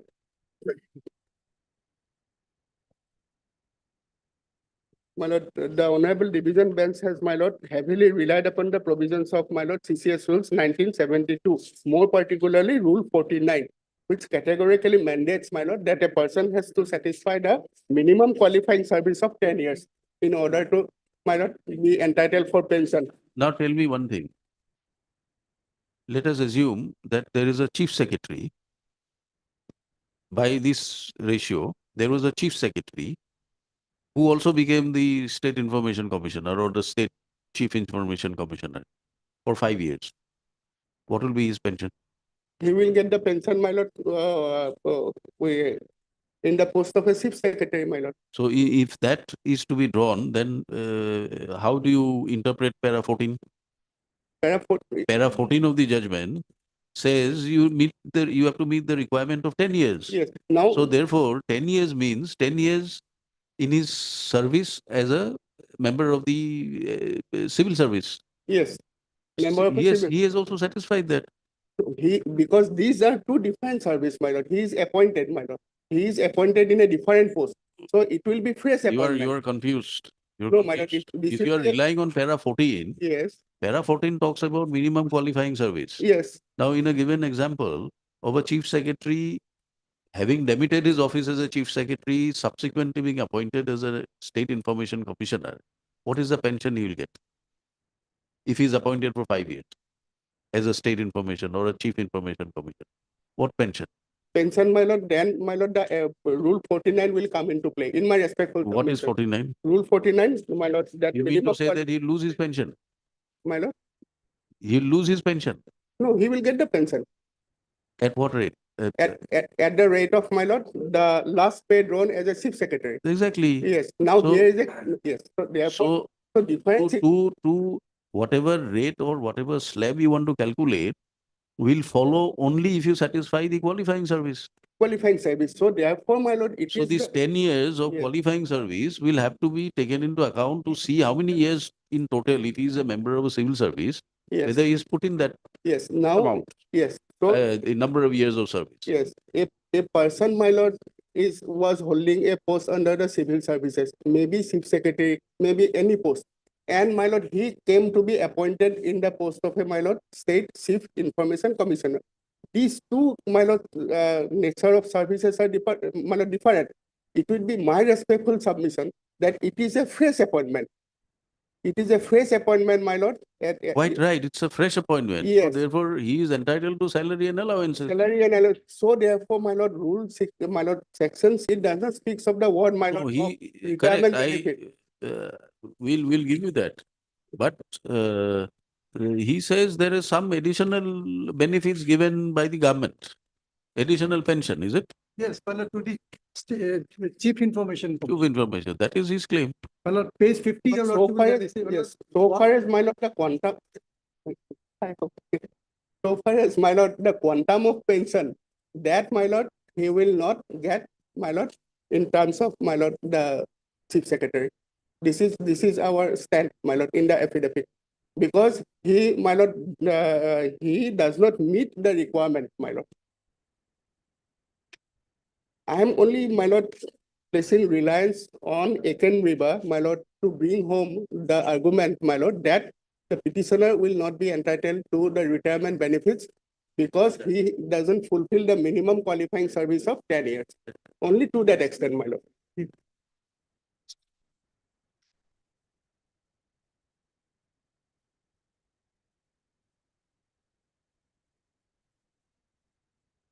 Yes. No, we want to know one thing. Page 58 is some benefit given to the Chief Information Commissioner. Okay, yes, 58. my lord, my calculation is at page 50. my lord. No, calculation, okay. What we want to know is that 58 is the additional benefit given to Chief Information Commissioner. Yes. Now, is there any benefit given to the State They're not given. Information Commissioner? No, now, my lord, the rules have having been amended, my lord. It is within the prerogative, my lord. No, of- as it then was prior to eh, amendment. Yes, then, my lord, definitely, my lord, he will get. That is what has to be decided, but you've not decided. You see the last paragraph, page 70 of Yes. the impugned order. Yes. You have rejected his pension, and as a natural corollary, you have also rejected the Yes, other yes, benefits. yes, as an excellent corollary, because here, my lord, I am only harping on the pensionary benefits. Pension may not be available at Chief Secretary's Yes. rate. Differential. No, my lord. No, no. If there is a benefit given to you as at page 58, That is to the chief information. Chief Information Officer, so if there is any other benefit given to you, you are entitled to. Yes, that is what. So whether any Page benefit, 50 page whether any 50, benefit has been given to him or not, yeah, all the benefits have been given to the chief information. He gets it. then My lord, page 50, your lordship will kindly see. This is a detailed representation filed by the petitioner. And lastly, my lord, page 50, 50. Ajay,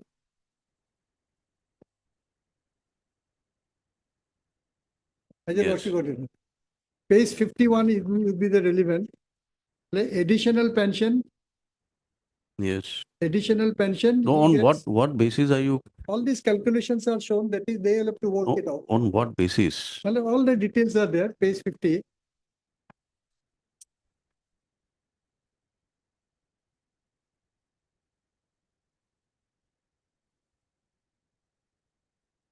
Page He 15, my was lord, the principal, my lord, accountant general of this. But you will State. not be entitled to the pension of chief secretary. No, I am different. You are entitled to your scale of pay as you had drawn earlier. What was your position earlier? And the principal accountant general. Principal accountant. So whatever pay you are drawing, you'll get it at But the that. difference, if there is a chief secretary is drawing higher salary, the differential amount I will be. You are under the act, you are entitled to salary and allowances. There is no quarrel on that. Yes. But insofar as pension is concerned, once you demit the office, once the pension is concerned, it has to be calculated as per your pay slip, which you had drawn, the last pay slip. And from the date of my superannuation as a state information commissioner, Right. as per provision of section 16(5), Hmm. I am entitled to get the salaries and allowances of that of the chief secretary. So if I am getting, my lord, if the chief No, secretary no, is sir. getting- No. Let us understand properly.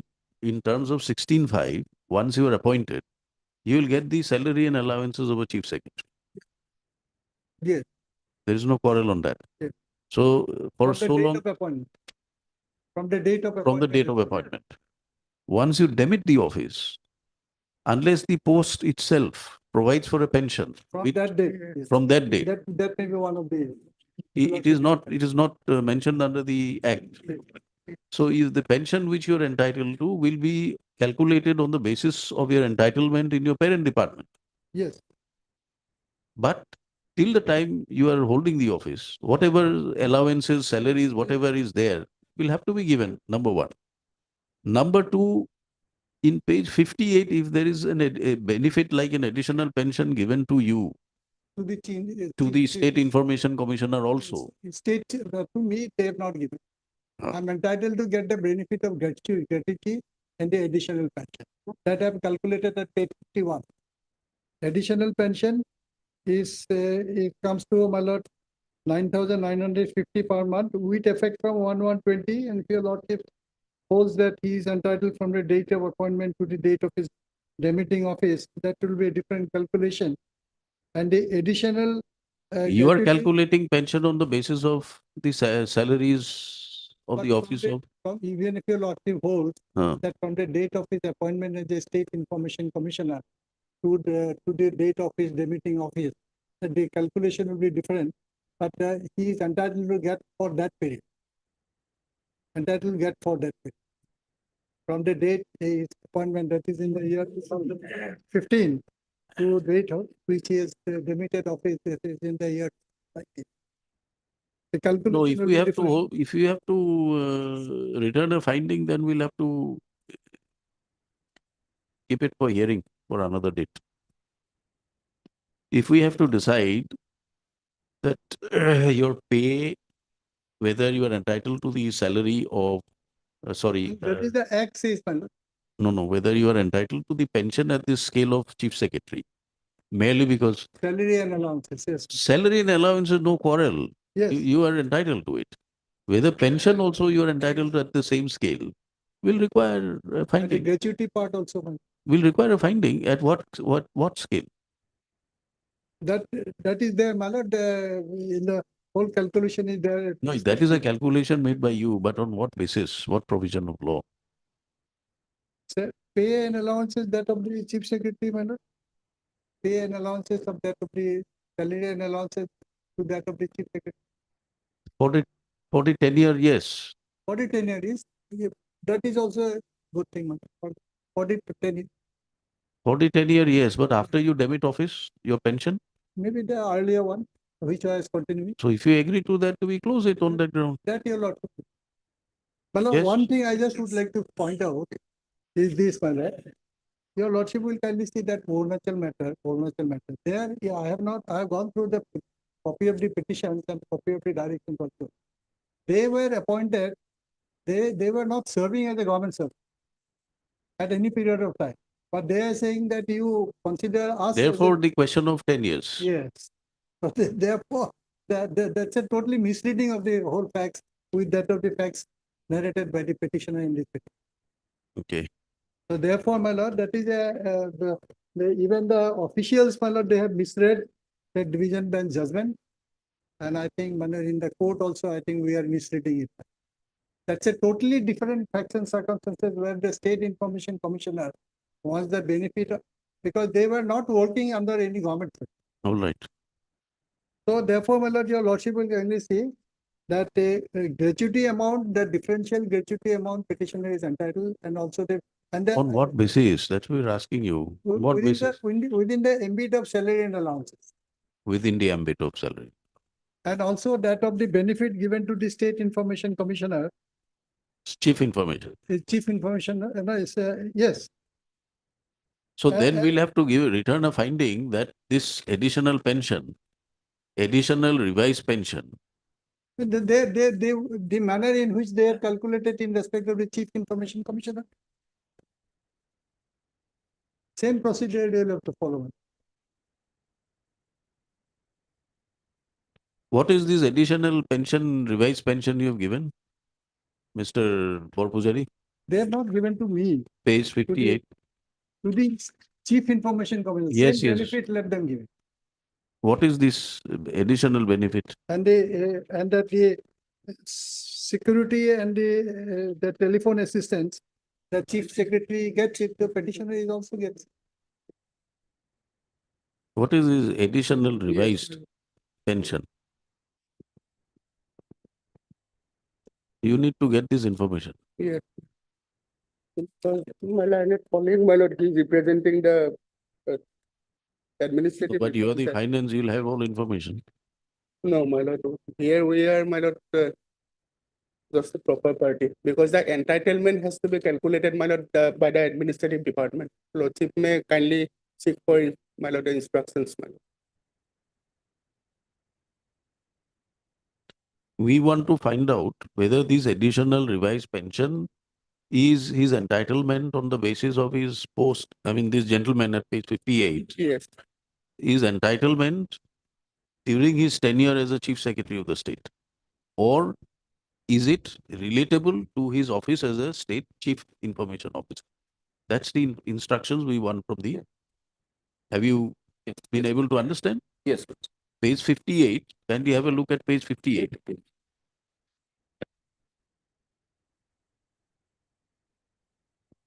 There is a benefit of additional revised pension in favor of so and so. This is conveying the sanction of the governor. Now, what is this additional revised pension? For which period? Why was it revised and why was it additional? One thing is revised pension, Lordship. but this appears to be additional revised pension. It could be a very simple case of pension being granted. Because of wrong calculation, it was revised. Subsequently, they found out some more amount is required to be paid, therefore additional revised pension. Now, this pension was calculated on the basis of his last pay drawn in the office of a chief secretary. Or is it a case that there is some additional benefit granted during his tenure as the state chief information officer? Have you understood? Yes. Mr. Das, let us see how much time can you get it? 1 week time, Lordship. They will. We'll have it on Thursday, you get it. Lordship. 7th. Lordship. Heard Mr. B.D. Das, learned counsel for the petitioner, senior counsel for the petitioner, assisted by Mr. Sharma and MS Deka.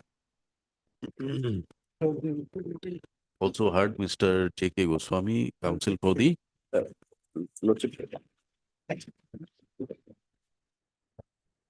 Respondent, Lordship. respondent 1 and 2, 1 and 2.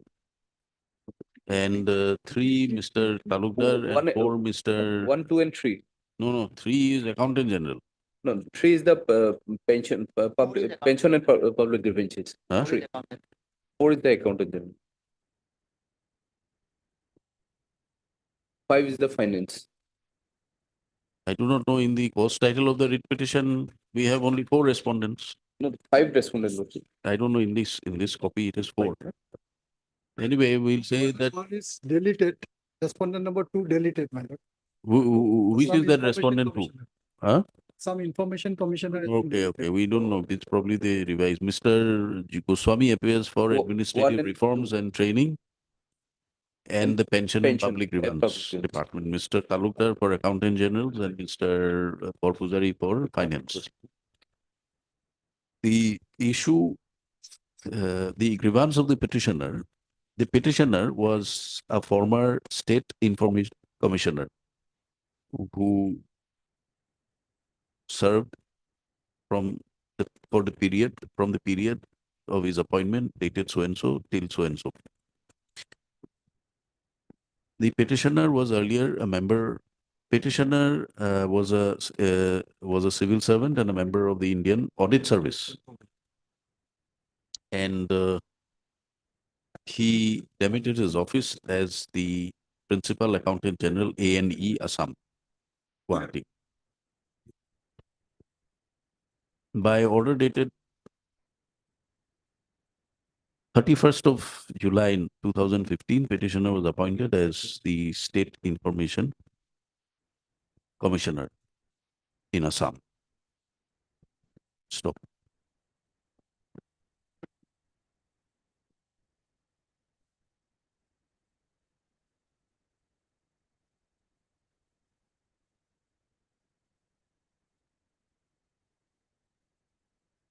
The period of appointment was for a period of 5 years. It's for 5 years? Yes. He demitted office after that? Yes. After the completion of his period, he demitted his office. The petitioner, according to the petitioner, his salary, allowances and other entitlements, as per the provisions of the state, the Right to Information Act 2019, was not given to him, and he was not given to him in spite of his requests before the department. Stop.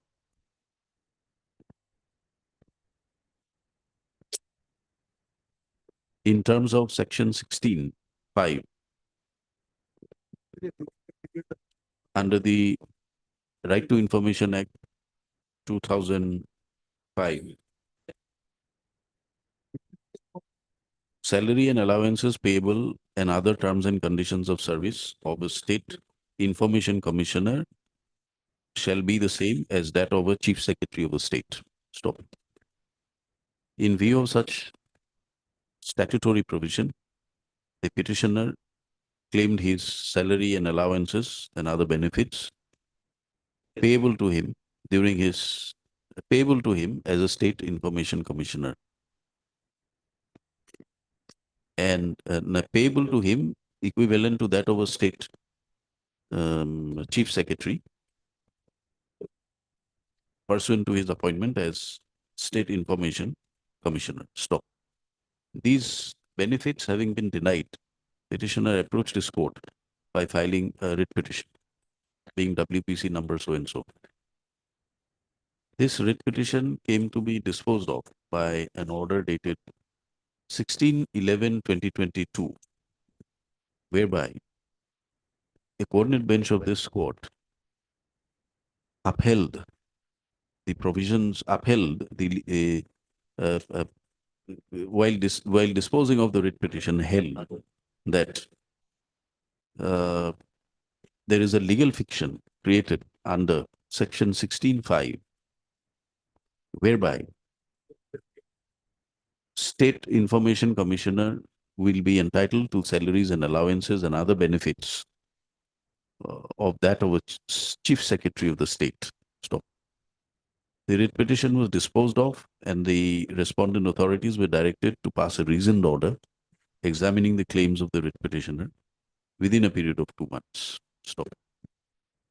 The respondent authorities by the impugned order dated 12 April 2023 passed a detailed order rejecting the claims of the writ petitioner. Stop. While rejecting the claims of the writ petitioner, the respondents relied upon a judgment rendered by a division bench of this court in Eken Riba versus so and so.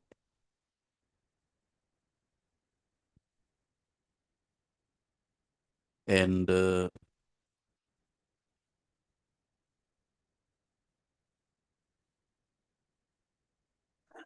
rejected the claims of the petitioner. Stop. It is this order dated 12/4/2023 which is presently being assailed in the writ petition. Stop. Learned counsel, senior counsel for the writ petitioner submits that once there is a finding given by a coordinate bench that as per the provisions of section 16(5) state information of the Right to Information Act 2005, within bracket prior to its amendment, bracket 2, the incumbent who was appointed as a state information commissioner will be entitled to all salaries and allowances as provided under the statute. Stop. Such view has been such entitlement has been held by the coordinate bench by its order dated so and so passed in WPT so and so. Stop. However, in spite of that, the petitioners, the respondent authorities have referred to and relied upon a judgment which has no relevance to the issues raised in the writ petition and has rejected the claims of the writ petition. The respondents have contested the matter by filing their affidavits. According to the respondents, the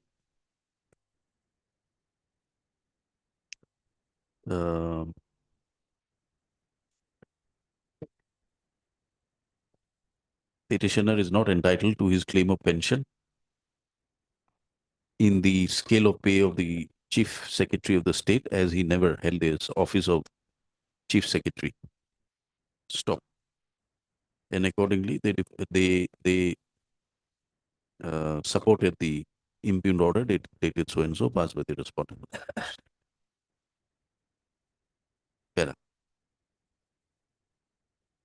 During the course of the hearing, the learned senior counsel has referred to communication dated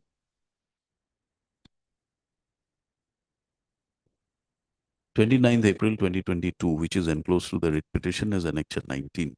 Stop. By the said communication, an additional revised pension amounting to a maximum of rupees 15 lakhs was sanctioned in favor of a retired government servant mentioned in the said communication, who was a former State Chief Information Commissioner with effect from 1/12/2019. Stop. Learned senior counsel for the petitioner submits that this is a benefit given to the State Chief Information Commissioner. This benefit having been granted to the State Chief Information Commissioner, equivalent benefits are required to be granted by the respondents to the State Information Commissioner, like the writ petitioner. Stop. Mr. Das, senior counsel, submits strenuously argues that the mandate of the Act being that the salary and allowances of a Chief Secretary are payable to a State Information Commissioner, and the same having been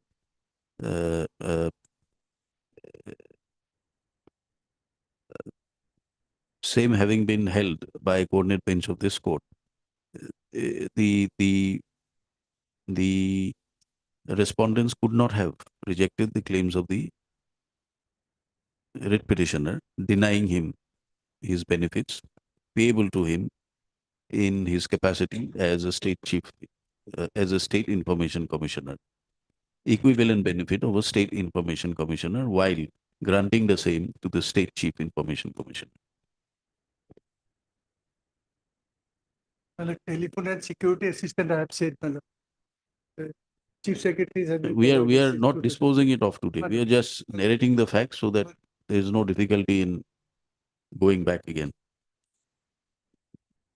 The respondents, on the other hand, submit that the claim of the petitioner is not entertainable in view of the findings rendered by a division bench of this court in Eken Riba Supra, on the ground that the petitioner never completed his tenure, the minimum qualifying service of 10 years as required for grant of a pension in the scale of Chief Secretary of the state. Stop. However, the respondents fairly submit that whatever other salary and allowances and benefits are payable to the petitioner during his tenure as a State Information Commissioner are required to be released. Stop. What is not discernible from the communication dated 29th of April 2020 encloses Annexure 19 to the writ petition is whether the additional revised pension sanctioned in favor of the former State Chief Information Commissioner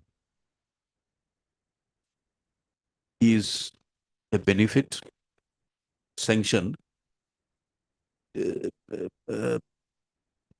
and attributable to his service as a State Chief Information Commissioner, or was it a regular benefit? Or is it a benefit for his pensionary dues otherwise payable to him for the services rendered as a former Chief Secretary of the state?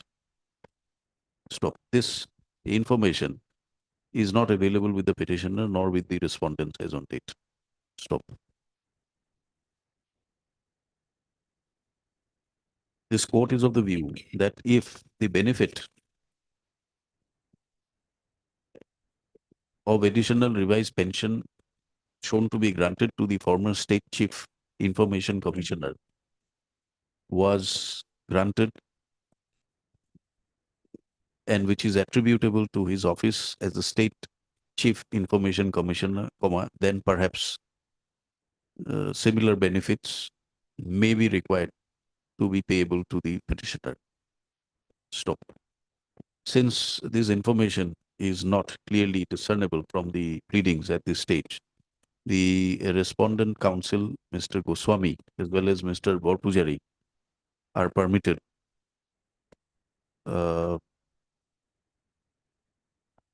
3 days time to complete their instructions and place it before the court, considering that the matter has been heard in extenso.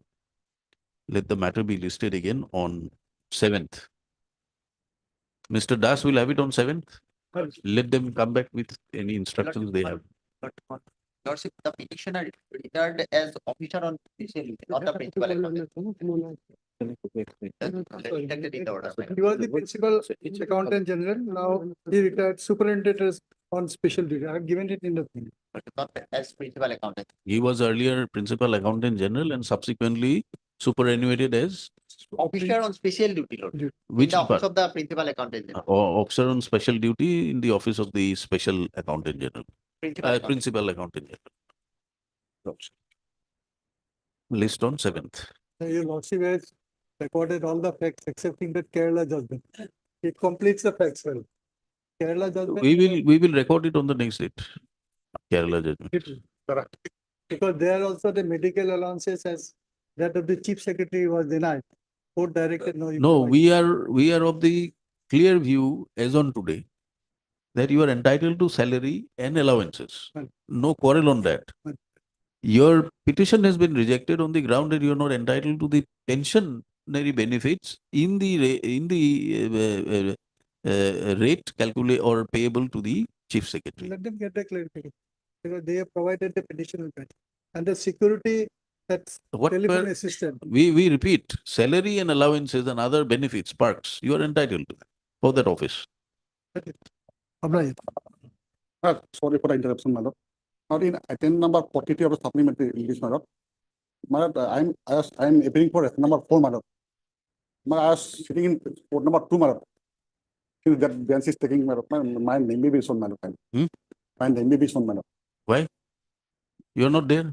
I was sitting in court number 2, my lord. You are sitting in a court, but not this I court. thought that case will be taken by court number 2, my lord. Huh? I'm very sorry, my lord.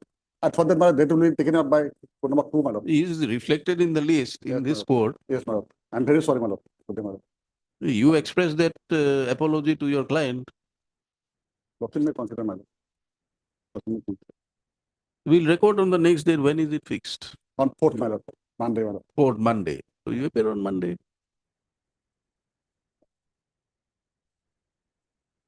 Record his name. Oblige, my lord. SP, lord. Yes. Yes, SP Das for respondent. Number 4, my lord. 4 in item 44. Yes. My lord, this is related to release of salaries, my lord. The teacher, they are teachers and staff. my Yeah, lord, they who- will have to obtain their instructions in the My matter. lord, then annexer, well, they're working. my Some lord, without any reason. DC has prevented. Yes, my lord. He has got nothing to do with the salaries, my lord. You get the instructions Monday. My lord, problem is what, my lord? Lordship, I will obtain instruction. My lord, this letter clearly shows, my lord. Hmm. At page 29, annexer 6, my lord. 29. Yes, my lord, page Yes. 29. Yes. This is from a BEO, my lord, Block Elementary Education Officer, to the DC. Hmm. So with reference to the subject, I have the honor to inform that as per telephonic speaking, my lord, and verbal instruction of Honorable District Commissioner Tarang, the undersigned stopped the monthly salary of all staff of Nagarbahi Karimia ME School from with effect from 1st of August 2023 up to till date. In this connection, the President SMC, all members of SMC, parents and guardians of the Nagarbayi Korimi ME School came to BEO office and asked me the reasons of non-payment of monthly salaries to the teachers and staff of the said school without any written order of higher authority. Hmm. And the SMC, What is your prayer now? What do you want? I want the area, my lord, the area from August to this month, my lord, already is When was it stopped? from August, my lord. From August. So let them get their instructions. My lord, Why? what will happen, my lord? This payment is amount is sanction is already with the BEO, my lord, in the office of BEO. At that time, my lord, what has happened? That already this school, What do you want today? my lord, I want the release, my lord. Arrear may be Without released. hearing them. My lord, this letter I think sufficient. This my letter lord. is a letter by They are the working, my BEO. My lord, they are working. Otherwise, my lord, in the month of March, my lord, the budget will go back, my lord. They will never get it, my lord. So They have we want to know why the DEO has to write to the because because to the I think, my DC. lord, And there is two information issue, are sought, my lord. there is two issue that the amalgamation issue is also involved, Lordship. Perhaps because of that, because unless we obtain instruction. The school is amalgamated with high school, my lord, but that does not mean we are working under elementary education, my lord. So we'll have to see why your salary is from August, Lordship. But August 23. yes, my lord. So you are coming in end of February. They are supposed to pay, my lord. Payment is already there, my lord. So, Salary is there, my lord. so we will examine that matter. How can we allow the writ petition without hearing the other side? No, my lord, I'm not saying that, but thing is that, my lord, my money will go back, my lord. Entire amount. And this The people entire amount is with whom? BEO, my lord. BEO. Respondent number 5, my lord. Okay, you find out Monday. My lord, that may be, my lord. It should not go back, my You lord. can't because- pass orders like that on unclear facts. Do you have information that it is available with the BEO today? Yes, my lord. How? Because they have been telling us, my lord. No, telling verbal things are Because not there. You that is the give us final letter. Read petition, my lord. See, you are not aggrieved by your non-payment of salary from August. You are not aggrieved. You did not come in. You did not come in. We Did are you come in? aggrieved, my lord, because of Did that. you come in August, September, October? Because we don't have money, my lord. We have to wait for the government to release the amount, my lord. We had to wait, my lord. Madam, because please they have understand tested- what you're trying to submit. You are teachers, aren't you? Your salary has been stopped from August. Yes, my lord. You had sustained it. You had suffered it. We have suffered it. right? Yes, sir. Today you are here on the basis of some verbal or oral information that the money or the budget which is available with the BEO Yes, is sir. likely to be sent back in March. Yes, my lord. That's what the information received from the BU office, my lord. Then And that we didn't know, my lord. Recently, when we asked for the payment, my lord, then we had to find an RTA, my lord, information. when are for the information. funds refunded back? Lordship, This, from March for real estate. no, during the March month. You my get lord. the instructions at 2 p.m. I will We'll obtain find out. instruction. 2 because, p.m., 2 p.m. Find out. Today, Lordship. Today, find out whether the submissions by that the money is to be refunded back. Lordship. Find out. Lordship will fix on Monday, Lordship. By the time. I have You to- find out by Lordship. today, 2 Lord- p.m. Let us know. Right. Yes.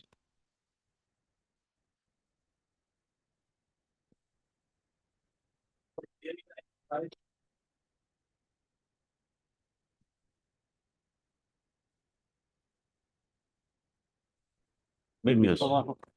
Matter pertains to my payment, non-payment of my leave salary and other things from DCRD. And area has been paid during pendency, my lord. And during the pendency of the petition, my lord, one letter has been, my lord, filed by the education department. The lord will find page, my lord. Lordship, as per my instruction, Lordship, the government, the department secretary to the school education department has written to the director of elementary education department to verify, inquire into the matter, verify the matter, 5,019 examine the matter, and pass the necessary order. And since there is no any record in the director's office, Lordship, the director has already written to the secretary, Children Literary Trust. What is the claim here? Here, the petitioners are claiming for the pensionary benefit. And as- Pensionary benefit. Loss. Leave salary, gratuity, Salary, gratuity and Who are these petitioners? What are they? petitioner is a, my lord, They're employed as employee under the Children Literary Trust, my lord. Huh? Children Literary Trust. it's a trust constituted by the government. It is a trust Yeah. Trust constituted by the government by the And under government. the and they have been functions working- on granting aid. There are two of my petition, my lord, I have stated here. You are for the trust. Where you have not paid the money for. No, your lordship, so far as your lordship, the arrear salaries are concerned, that has been paid. Area salary for from which period to which period? That is your lordship. Up to 2014. My lord. Yes, your lordship. That part has been cleared. Now what remains here? My They lord, say that they are entitled to DCRG and Salary. your lordship leave salary. So far as my instruction goes, your lordship, there was no provision for payment of that, your lordship. That was the instruction at the relevant point of time, your lordship. Where is your appointment order? my lord, dear lords, will find Annex 2, my lord. Page 15.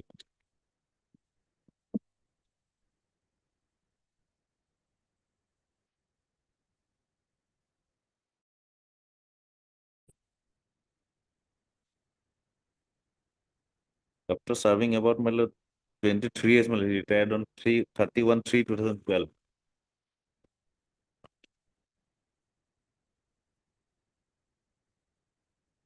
It's a fixed emolument of 1,000. My lord, Who is Bhupen Chakraborty? Petitioner. petitioner here. So your appointment letter at Annex 2, fixed Yes, emolument. yes, my that's good, my lord. Then That is there, my lord.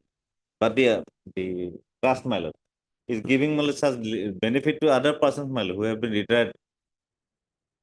Annex 3, Annex 3, they have given you something. yes.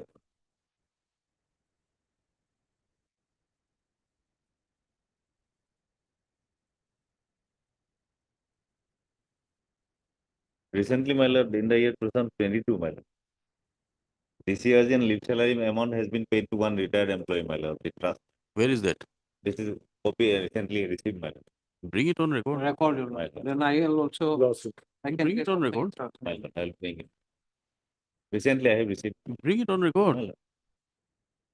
Show us.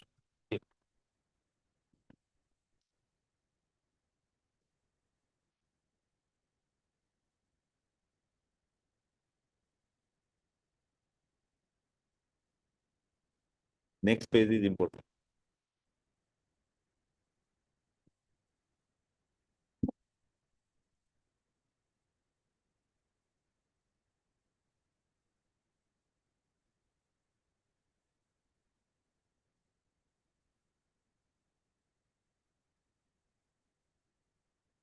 And it has been given mal pursuant to a letter dated mal 1/9/2000. The first sentence. Government letter.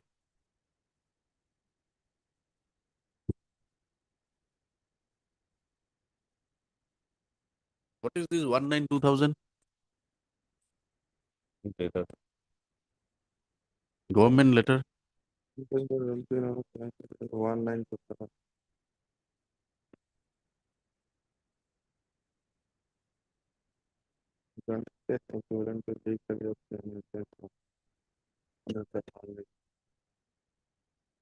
What is 1/9/2000? That I have to. Let him obtain the instruction, find out. And in the meantime, in the this may meantime, be brought brought to on the record. record, your lordship. No, see, 2014 matter. No, your lordship, then it will be. You get a on- copy. you- Lord. I'll supply a copy. How are you concerned? Are you opposing the claims of the petitioner? No, initially we have made a statement that this year's and the lead salary was not paid. to If the them. government wants to grant it, you can't have Then a. I have nothing. So let him get it. Heard learned counsel for parties, Mr. P.J. Soikia, learned counsel for the petitioner, submits that the writ petitioner is an employee of Children's Literary Trust, Yes. Assam, and is before the court claiming for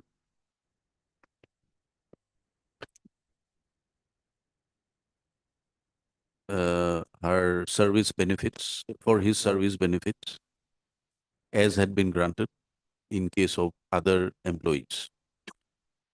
Stop.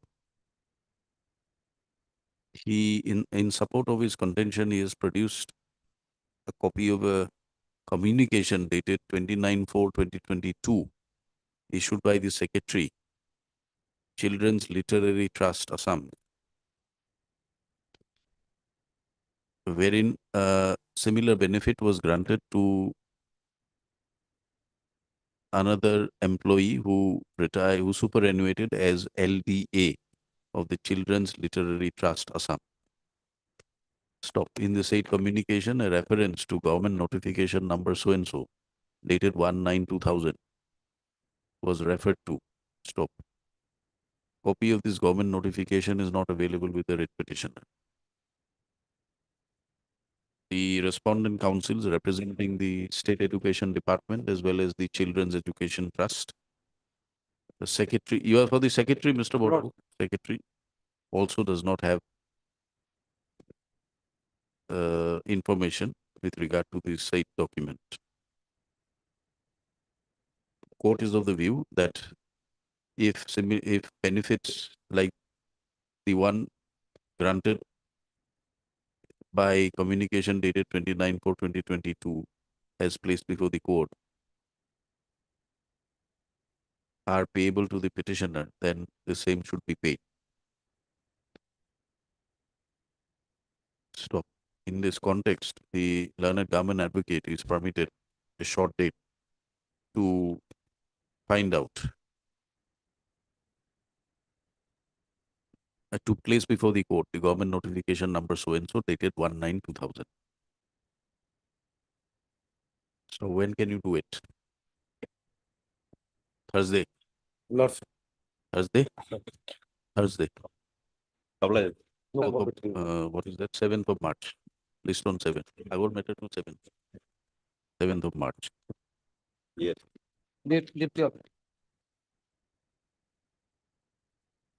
If you want, you take it back. Yes. Ready. Document to go right.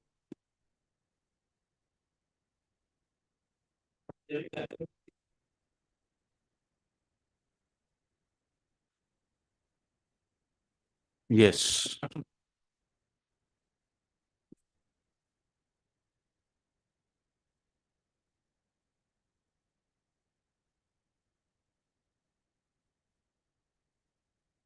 How long will you take? Just only the facts and some part of law, my lord. Just facts and law. How long will you take? No, take half an hour maximum. Half an hour. Or 20 minutes like that. No. All count. What we are trying to say is, Ma'am. how many councils will address the court? Individual councils or is it a joint, I have 5 cases, my lord. I will address 5 cases. 5 cases, then 4 cases? Because all are standing on their own foot, my lord. No, so all councils will have to be heard, Yes, my lord. I think so, my. 14 cases.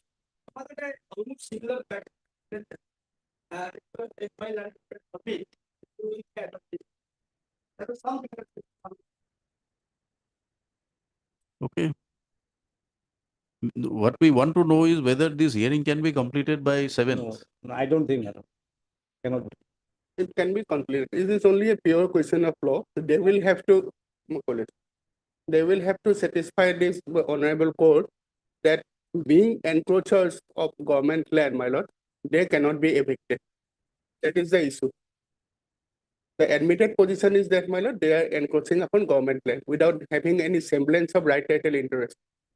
And we have resorted to the provisions of Rule 18, thereby serving notices on each and every petitioner, my lord, to vacate the land. The land in question is. Let us start, okay, let us start. Yes, So, my lord, here our cases are, there are 5 cases, my lord. you Yeah, with the first item? Item number 8, 10, 11, 12, and 14. Item number 8. No, who is arguing item number 6? Please address item number 6.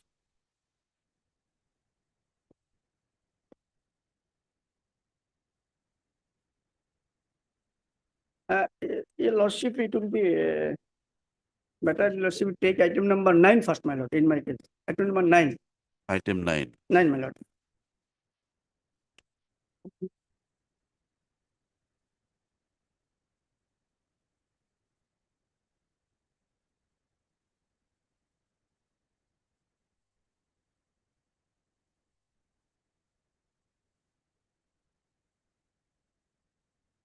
Fact is case that, my lord, the petitioner is a landless citizen, my lord, a very poor category person, and they are having no land for dwelling. They are the, my lord, indigenous person, and he applied for settlement, my lord. In this matter, what happened? He has been residing here for last 32 years, my lord, and lordship will find his application. Yes, tell us. And Give us the facts in a nutshell. Tell us. facts is that, my lord, and thereafter, my lord, they were residing there. The petitioner has settled there, and he has constructed This land, how have you come to occupy the land? yes, By land measuring 1 cut of 5 less, petitioner is occupied. Because, my lord, these were the government. what is the meaning of occupying? Yes, we have occupied, my lord. Occupying means vacant Occupying- land, you come and sit on this land. Or is it by way of some official orders or sale deed or something like that, transfer deed? No, my lord. We have just occupied over the land, and that was the vacant land for Belonging to whom? belonging to the government caste land, my lord. Government land. Caste land. Okay. Under Dag number 97, at the area of, my lord, that is called, my lord, Gopinath Nagar, Birubari. And thereafter, my lord, earlier occasion, the authority has issued several time eviction notice. And against that, the petitioners came before the High Court. The lordship will find the order of this honorable court at page 21. Yes. And by this order, my lord, lordship will find relevant portion, page 26. No, let us read the whole order. Read from para 2. Yes, madam. The petitioners claim to be residents of village Ulubari, Birubari under Guwahati Revenue Circle, Moja Ulubari District, Kamrup Metro, Assam, and that they were the original independents of the different districts of Assam, and came to Guwahati in search of their livelihood. In such manner, the petitioners occupied occupied about 10 acres of 1 cut of 15 acres of land per petitioner, which is, there was a joint petition, my lord, which is covered by DAG number 1213-97 new, and claim have been residing there for last 25 to 30 years by constructing their dwelling houses there. The petitioner stated that they are all willing to get the settlement of their respective plots of land, and for the purpose of they had applied on many other earlier occasions before the Deputy Commissioner Kapur Metro by submitting their Kabbalah. In the year 2011, the petitioners visited the office of the Deputy Commissioner Metro Land Settlement Branch. They came to learn that arrangements were made to evict them from the land under their occupation. Being agreed, WBC number so was instituted by the lead petitioners. The said petition was given a final consideration by the order dated 7/12/11 with the direction to the Deputy Commissioner Kamrup to consider the application dated so filed by the petitioners, which was annexed to the said petition. It was further provided that in so considering, the Deputy Commissioner shall also bear in mind land policy of Assam formulated in the year 2089 and the requirement of the provisions of Assam Land and Revenue Regulation 88 for short regulation 86. A further direction was also complete, exercised within period of 6 months. Interim relief was provided that till such decision is taken, the petitioners be not evicted from the possession of their respective plot of land. It is stated that pursuant to the said order, so the Deputy Commissioner had neither considered the case of the petitioners nor has reasoned order thereon. When we made a query with the petitioners, so they have not filed a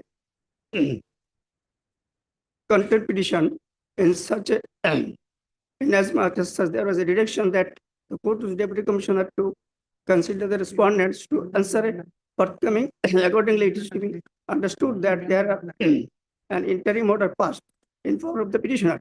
The petitioners thought to appropriate to enjoy the interim order instead of approaching in contempt jurisdiction to complete the Deputy Commissioner to pass any order. The conduct of the petitioners does not appear to be very appealing. In any view of the matter, the petitioners are now arrived at a subsequent notice dated 7/20/20, purportedly issued under Rule 18(2) of the rules under the regulation of 86, requiring them to vacate their respective plots of land within a period of 3 days from the date of receipt of the notice. By the interim order dated 10/1/2020, an order of status quo was passed in respect of the possession of said land to be maintained by the parties. Today, when the matter is taken up, a joint prayer is made by the lead petitioners as well as by the respondents that the issue involves, and the lead petition is covered by an order decision. This court on 28/5/2020 by the said judgment.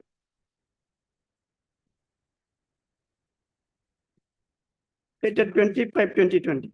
It has been held that the eviction to be carried out pursuant to the notice under 18(2) of the rules under regulation 86, subject to the condition precedent to the prior requirement of 18(2) of the fulfilled rules, 18(2) of the rules under the regulations of the status under Rule 18(2). When such person is entered into possession of government caste land and wasteland, the state over the which no person has acquired the rights of a proprietor of land holder or settlement holder for any land that has previously been served roads or roadside for the given police, cattle or public purposes, or has entered into possession of land from which he has been excluded by general or special orders. Further, there is no bona fide claim of right to be involved may be ejected order in the 40th. Deputy Commissioner himself confiscate or destroy any crops and substances are without authority and help. As regards of the rule would show that any such person who had entered into possession of government caste land or wasteland or estate over which no person has acquired the rights of a proprietor, landholder and settlement holder, or any land that has previously been served for roads or roadside land for grazing or village cattle, or has entered into possession of land from which he has been taken, excluded by general special orders on further means of bona fide claim, the right being involved, he may be rejected or taken. In other words, we find that there is a condition precedent that if there is a bona fide claim of any right of the person concerned to continue with the encroachment of the government land, such bona fide claim would have to be entertained, determined prior to any such rejectment of eviction process being undertaken. In the instant case, petitioners was done earlier, as again urged upon that by virtue of their occupation of government land for a period of 25 to 30 years, they have acquired some virtue of their occupation of government land, some right for the land to be settled in their favor. And for the purpose, they have applied Kabbalah. Well, they have applied Kabbalah from the settlement. They have also claimed their right for settlement under the land policy of 1989, which in the meantime had been replaced by the land policy of 2019. When we look into the land policy of 2019, we find that clause 1.7, the policy provides for some right of settlement allotment being made subject to fulfillment of the condition precedent thereunder. The relevant provisions of the land policy of 2019 are extracted below. 1.1, land at the proposal of the government for ordinary cultivation may initially be given by way of allotment to indigenous landless cultivators after 3 years of continuous physical position. Only 3 years is requirement. By cultivating the same, the land may be settled with the allottees, provided the land is found have been used for the purpose of which it was allotted.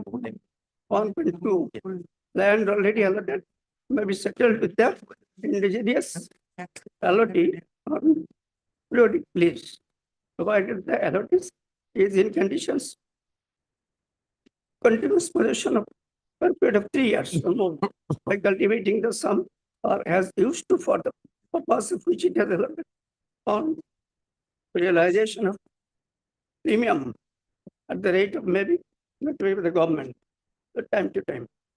1.3, the maximum limit of land for allotment to an individual is fixed at 3 figures for agriculture purpose and half a figure for homestead purpose.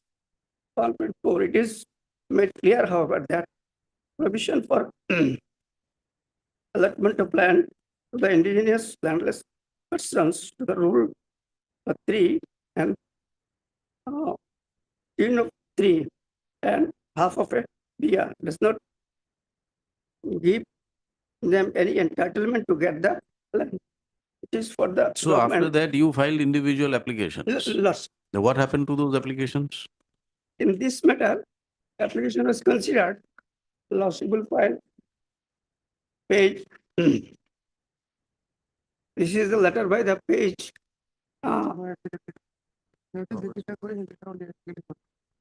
39 words. That was the order for providing settlement of the land. And I was directed to deposit the premium.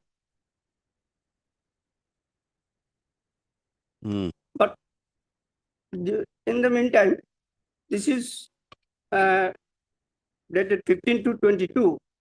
And thereafter, in the meantime, they have issued this notice. And premium has not been taken, that is held up. Sorry? Premium has not been taken, that is held up, my lord.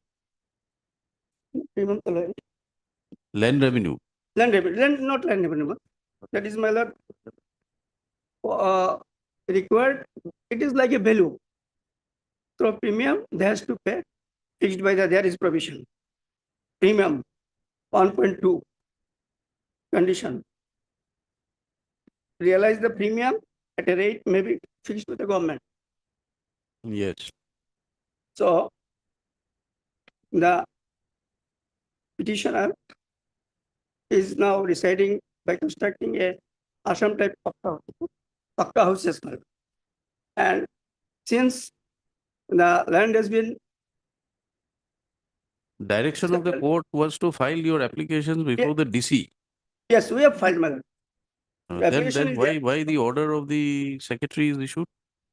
No, my lord, prior to that, my lord, there is a procedure. Lordship will find page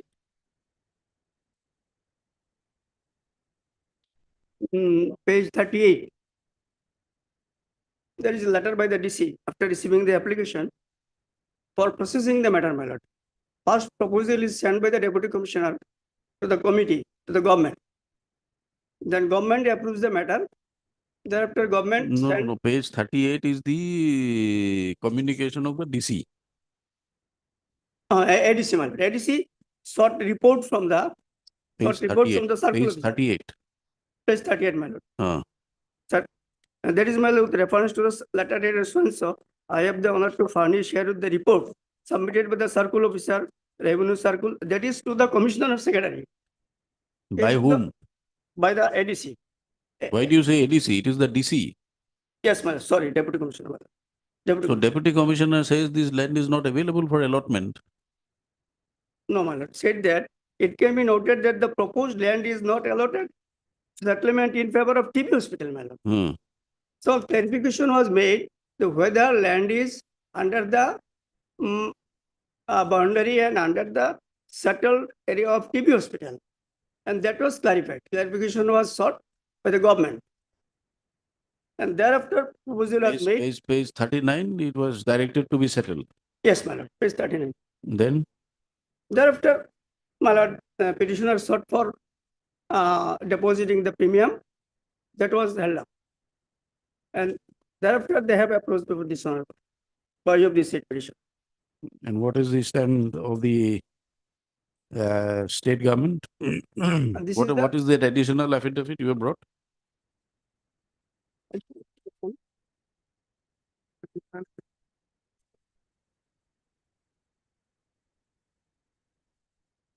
There is an additional affidavit.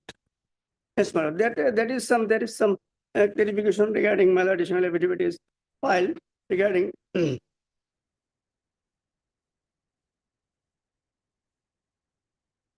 So you filed a title suit. That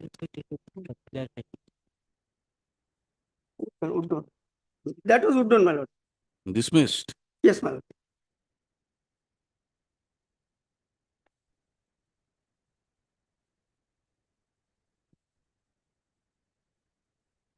Now my submission is that, my lord, since in all other cases also, in one case, my lord, already premium was received. Let us confine ourselves to this case.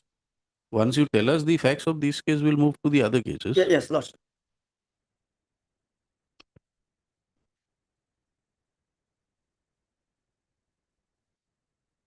What is the stand of the affidavit in by the department?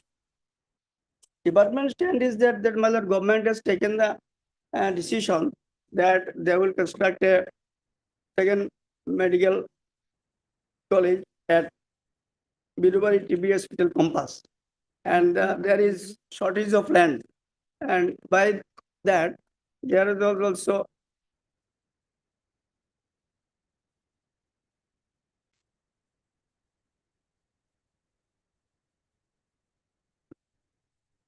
Lordship may be pleased to come to paragraph 5 of that affidavit in opposition, my lord, running Yes. page 47. Yes. We are going through paragraph 5 only. My lord. I'm so obliged.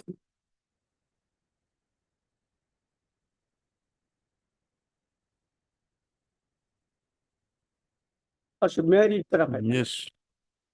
That with regard to the paragraph number 3 to 7 of the expedition, the deponent begs to state that all the apartments made in this paragraph are matter of record and the deponent does not admit anything which are not borne out of the record. In this regard, the deponent further begs to state that in respect of land measuring 3.34 R, that is 1 cut of 5 lesser covered by Dag number 97 of the village of Mojo Ulubari of settlement in favor of the petitioner, namely Arun Kumar Singh. The government by letter dated so had queried regarding the remark column of Chita, which is marked as TB hospital. Thereafter, the circle of the Guwahati Revenue Circle submitted report in this regard. On 3/1/22 by letter dated so, the clarified report sent to the government. Thereafter, the government by letter dated so has accorded approval for settlement of land in favor of the petitioner. That is the malware. They have admitted that. After consideration, government has approved Arun Kumar Singh subject to realization of premium and recommendation from the Guwahati Metropolitan Government Authority. And only after that, the office of the Respondent 2 by letter dated sought for recommendation report regarding the aforementioned settlement from GMDA.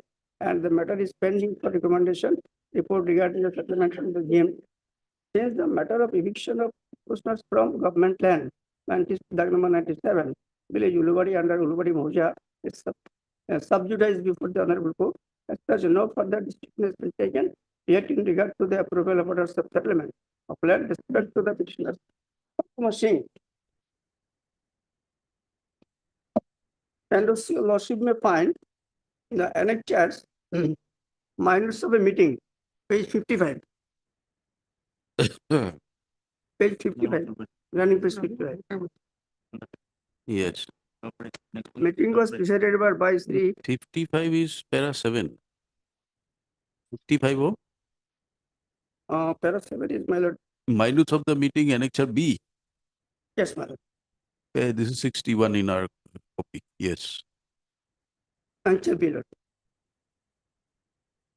The meeting was presided by the Pallab Gopal Jha, IS Deputy Commissioner, Kanpur Metropolitan District Constituency in the conference hall, Deputy Commissioner, Kanpur Metropolitan District, 4 p.m. regarding allotment of land with second medical college and medical after reliable. So, following the members of the meeting so the nomenclature of land of TB hospital to be changed in the name of second medical college at Guwahati. Allotment proposed for land measuring 55.75 R, 4 biga 16 lecha, covered by Dag number 90 of village Ulubari, which is approved by the Special Subdivision Land Advisory Committee, subject to acquiring NOC from the Animal Husbandry and Veterinary Department. So, my lord, by this meeting, it was proposed that 4 biga 16 lecha land will be allotted to the second medical college out of the land of Elephant Husbandry Campus. Nearby there is a vacant land. So, an allotment proposed to the government land measuring 12.30, 4 biga covered by the 98 of village Ulubari, Moja Swan. Allotment proposal land measuring 51 R, 3 biga covered by 257 of village Swanso. So, my Dag number is 97. There is no proposal against my Dag number. Only there is a proposal, it is specified in 3, 4, and 5. 4 biga from Elephant Husbandry and 8 biga from government land under 98 Dag number. And 5 is 3 biga 4 quarter 5 lesser from 257 Dag number. There is a vast area, about 60 to 70 biga land is there. So, they have served this input notice generally without considering that and demarcating the land matter. For that demarcation is also required. Dag number, patta number, which land are required to be given to the TB hospital matter. So, from the records also it is found that the petitioner's land is not required, since it has been allotted to the petitioner. So according to this, the import notice is not my lord maintainable. They have served notice in general to all. Last you will find page 44 of my writ petition is the notice. Dark Number 97. Okay. So petitioner is needs. Where is the impugned notice? Import notice page 44 of my writ petition, my lord. 44.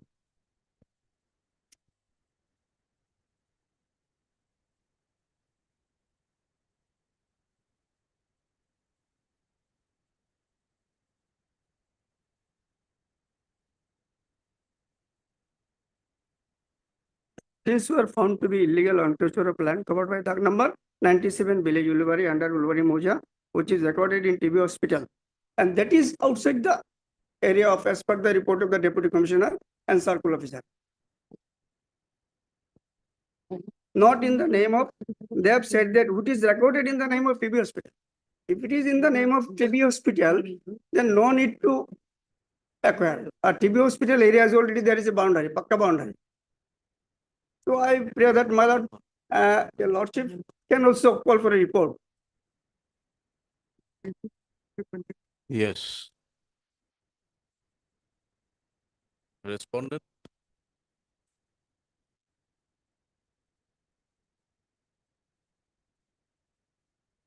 Is there a dispute with the Doug number, confusion with the Doug number?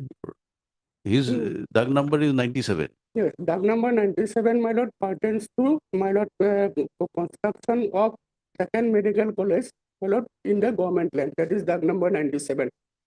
From where do you say that? Yes, lordship, maybe please to come to the affidavit. My lord, here one small submission, my lord. My lord, the Advocate General of the state will make a, my lord, concluding submission, my lord, on law. I will assess this for facts, my lord. We have prepared a compilation, my lord. We will hand it over. With regard to each and every writ petition, my lord, where do they stand?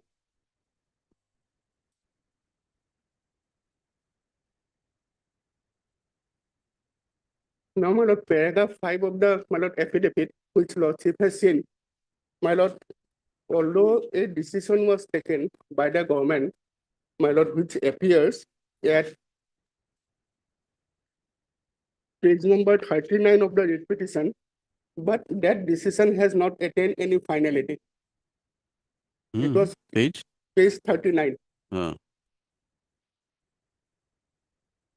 Page 39 of the writ petition.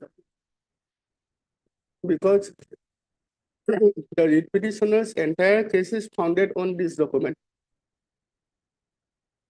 Yes.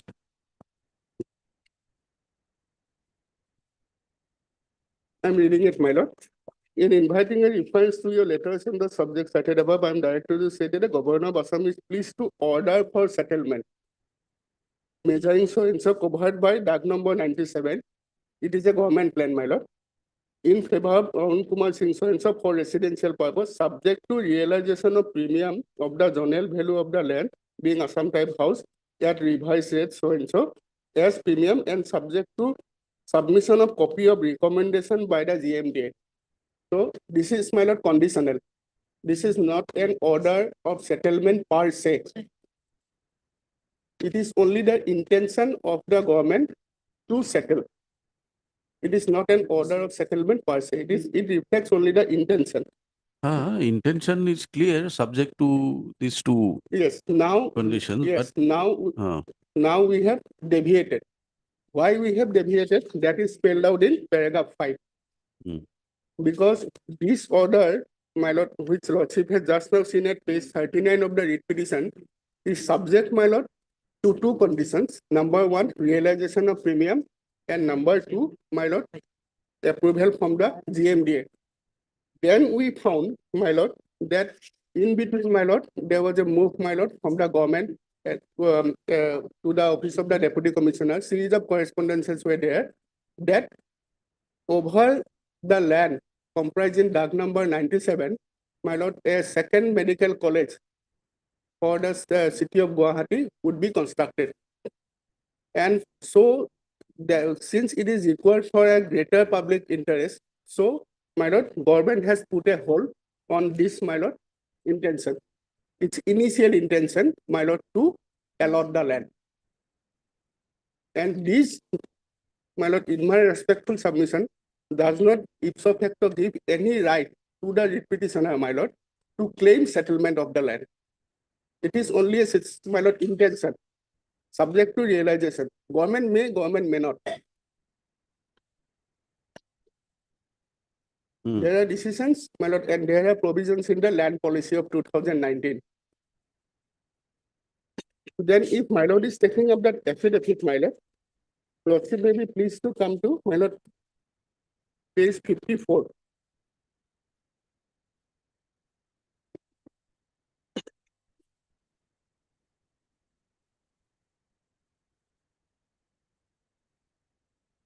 No, we are not clear from this paragraph. What happened to DAG number 97? Yes, that number 97, that number 97 is a government plan. No quarrel on that. Yes. And then lordship will kindly see, my lord, page 54. 54. 54, my lord, perhaps there is a, my lord, mismatch with lordship's copy, my lord. No, it is there. Yes. My lord, it is Annexure A. 54. Okay. 54, Annexure A. running page 54. In the affidavit. In the affidavit. In the affidavit, it is enclosed, my lord.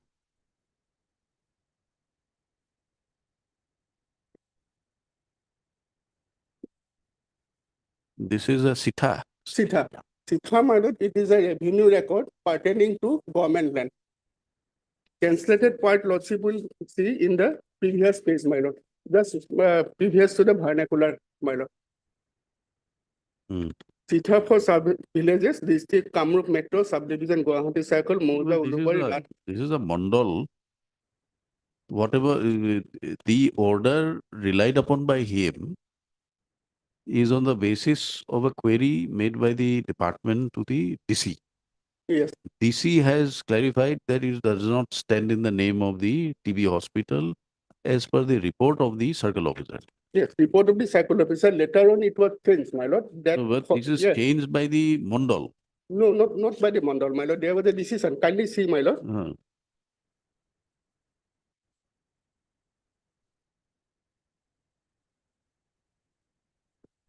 At page 55, Annexure B. 55. Yeah. Yeah.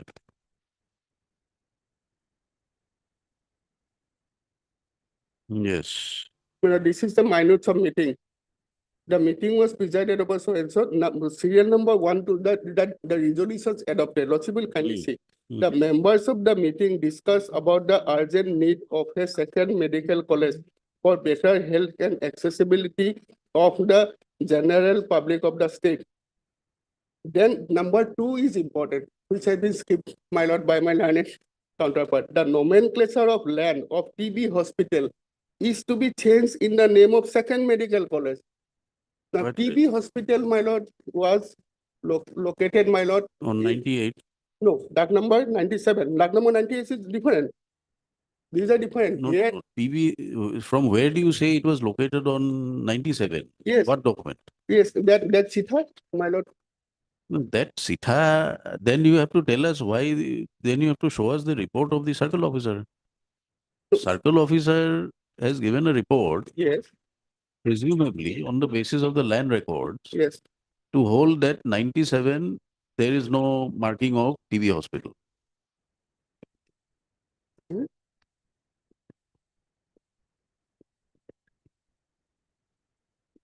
Yes, my lord. Yes, my lord.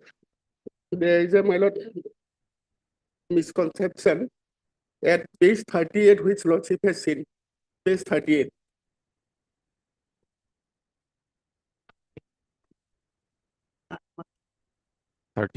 Page 38 of the writ petition. Yes. Here, my lord, lordship is putting a query, my lord. With reference to so and so, in favor of Ulu, it can be noted. I'm reading it from here, my lord. In between, the proposed land is not allotted or settled in the name of TB hospital as per hand records available.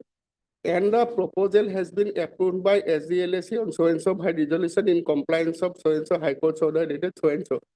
Now it says that the land is not settled or, my lord, allotted. But, my lord, the government land is never settled. It is it is always recorded. The report, the report of the DC, Yes, the query of the government is whether in 97 is there anything, because they are considering his application. yes, There is no dispute that it is a government land and they have occupied for that many number of years. They have filed some application. So it is in connection with this application, whether 97, is there any, is it marked for any other government purpose? yes, The report says it is not allotted or settled in the name of TB hospital. So we will overlook or not take into consideration the term settled, yes. but it is not allotted. It's not allotted. It So says. there has to be Yes. some decision at the appropriate level to say that now we have taken a decision to include this land also for the TB hospital or the Yes. second medical college. Yes, my lord, that lordship will find, my lord, at the SDLSC meeting, again, my lord, I am troubling, my lord, with all these papers, that page 55, the minutes of the meeting of the affidavit, running page, my lord. Yes. Yes, please. Yes, although, my lord, these minutes of meeting does not take, here, my lord, before that, my lord, I must submit, my lord, in the You entire. want to say that as per point number 2, Yes. The nomenclature, my lord, has been changed from TB to second medical. second medical hospital, now, my. When was this meeting held on? 19/2. 19/2/2022. In just the previous page, just previous page, lordship will kindly see. Lordship has seen, my lord, the SDLS minutes meeting, my lord. Yes. Just the previous page. Yes. This is the land record, my lord. Circle officer may give any report at any point of time, my lord, but he cannot, my lord, override the land record. It cannot be changed. Lordship will kindly see, my lord. Here, my lord, it is DAG number 97. And that note. Quite right. We are not disputing this. Yes. Sitha. Yes. We want to say that on what basis the circle officer gave a report. What documents? Where is the report of the circle officer? Circle officer report, my lord. You see, the communication by the DC is 3/1/2022, Yes. page number 38. Yes, my lord. And your minutes of the meeting is 19/2/2022. 19/2, that's the next month. Next month. So on the day when the DC had given the report, Yes. there was no marking allotment to TB hospital. Not to talk about second hospital, TB hospital on DAG number 97 was not there.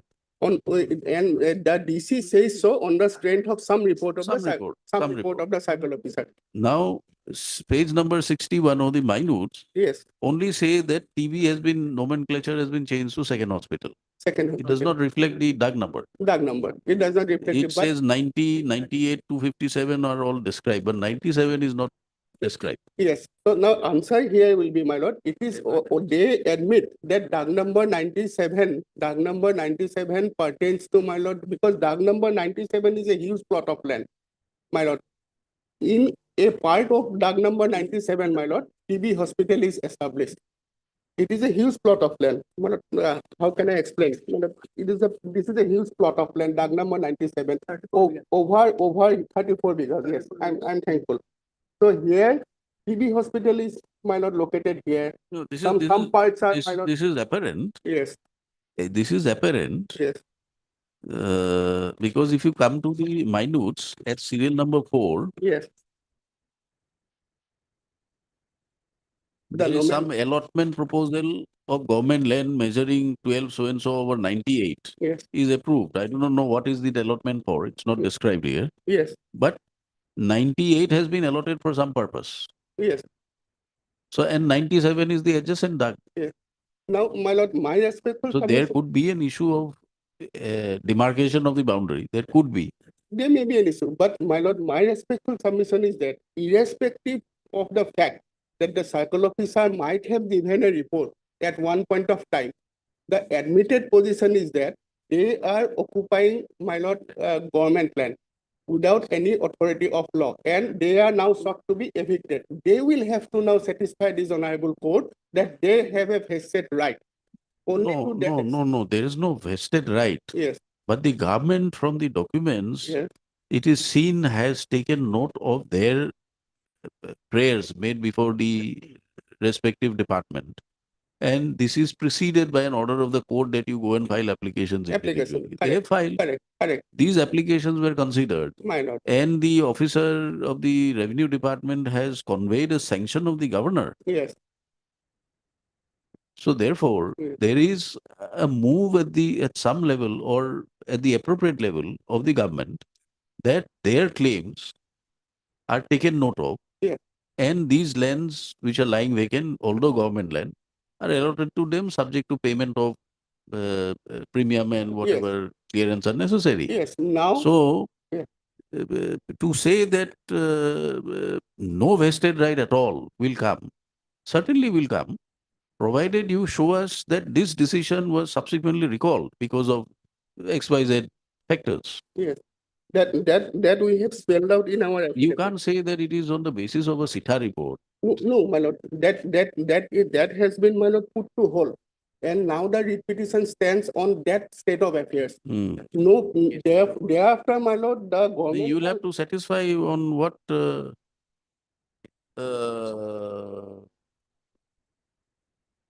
on what basis you have the government's earlier decision has been put on hold. Because you see, in state of Assam, government is the owner of the land. But citizens are expected to stay, Absolutely. for which you collect the revenue. So if there is some land which is not used for any purpose, and somebody is occupying, the authorities think that yes, this particular land can be allotted. Yes. Decision can be taken. Yes. And it would probably not be correct to say that in view of such decision at some level taken by the government, Yes. no expectation can be claimed by the Yes. petitioner. Absolutely. This was about to, my lord, I was about to submit that. Because the statute, my lord, provides for a contrary situation. Even. Yes, Yes. you stay there without notice, you can be evicted Yes. because it is a government land. Government land. That is the law. Yes. But there is also a provision for you to consider. Having considered, having gone halfway, Yes. now you are doing a U-turn. Yes. On what basis? That is what we are asking you. Yes. No, the basis is that, my lord, we have not. We'll come back at 2. My lord, I'm obliged. Obliged. Matter, it is also numbered, but not yet listed. As per matter, today is the last day. So, Lord, my prayer is this matter kindly be listed tomorrow. No, what? Why are you making a mention at 2:30? But now it is numbered only. That is why. Transfer matter. Transfer matter. My father, 95 years old, my mother, 85 years old. And Maybe, both are, they but were, transfer is an incidence of service. no, that is to, but as per circular of the government, if the mother is fully dependent, she is unable to, I have to catch her even to. go to lecture. You make a mention kindly tomorrow morning. Hello? Tomorrow morning you make a mention. 10:30, 10:15. Then it will mention for unlisted matter. Whatever, you make a mention tomorrow. Obliged. 10:15. Yes. No, double that.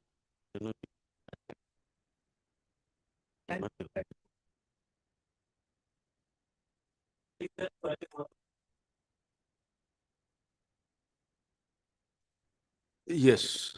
Lordship, here my instruction is, Lordship, the school has already been amalgamated with the high school, Lordship. Hmm. And these petitioners, they have not joined there. And They there have is, not joined. they have not joined, they have not gone there. And instead of, and if they are agreed by the amalgamation, Lordship, there is a committee, Lordship, review No, committee. no, that's not the instructions I wanted. Lordship. Whatever fund is there for The the fund, salary. although the fund, at the year end, the fund will get closed. When? But When? in the end of March. End of March. End of March. Not but on in- 1st of March. But not 21st of, end of March, and in August again, in April also again, that can be. I can get sanctioned, Lordship. There is no So- issue for salary. It will not get remitted back tomorrow. No. So we can issue a notice giving a very short returnable date. Lordship. Can it be on Monday, my lord? No. For what purpose? Because they'll have to get their instructions on Monday. They will not, perhaps they'll not be able to get their instructions. We can have it on 11th if you want, 11th of March. A bit early, my lord.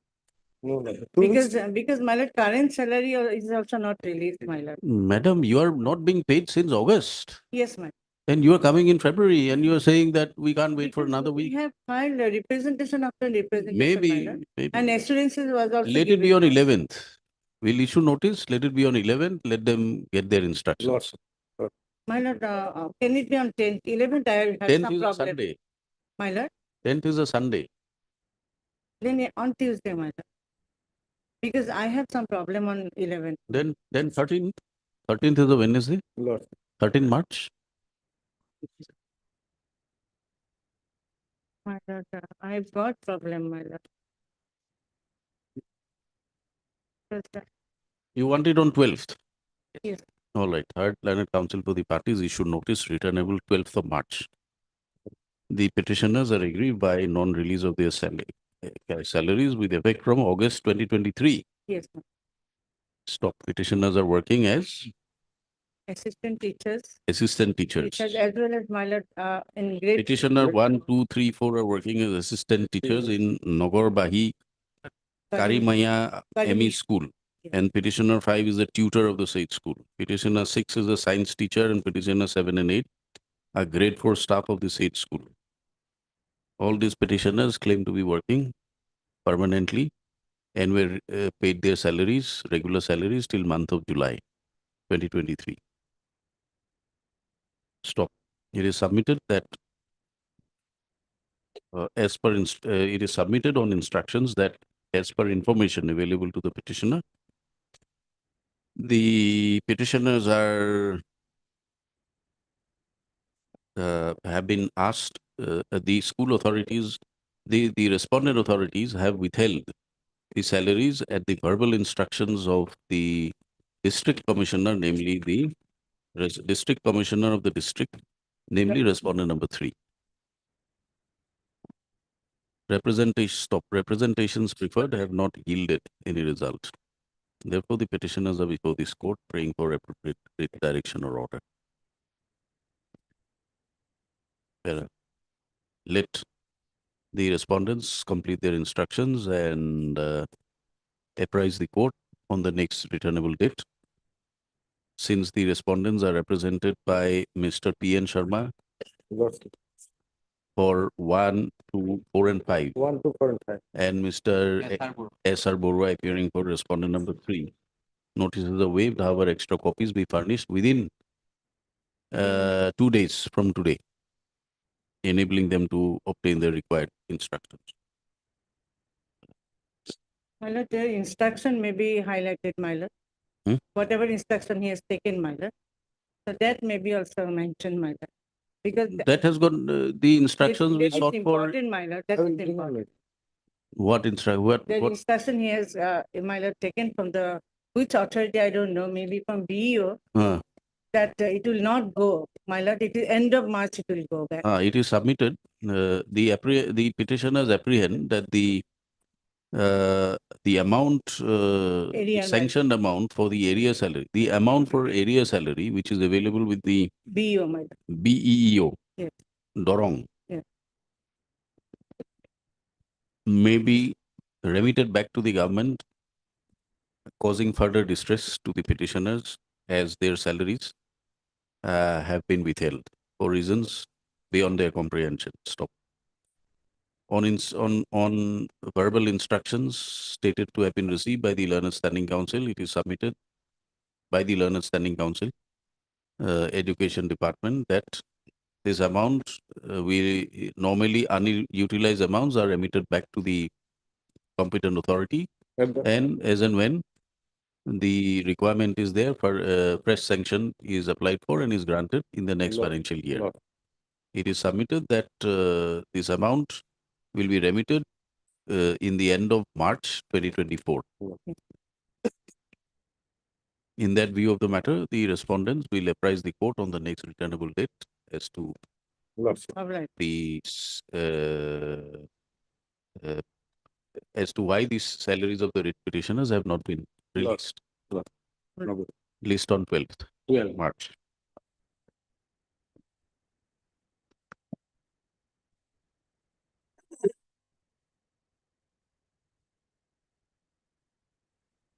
Yes.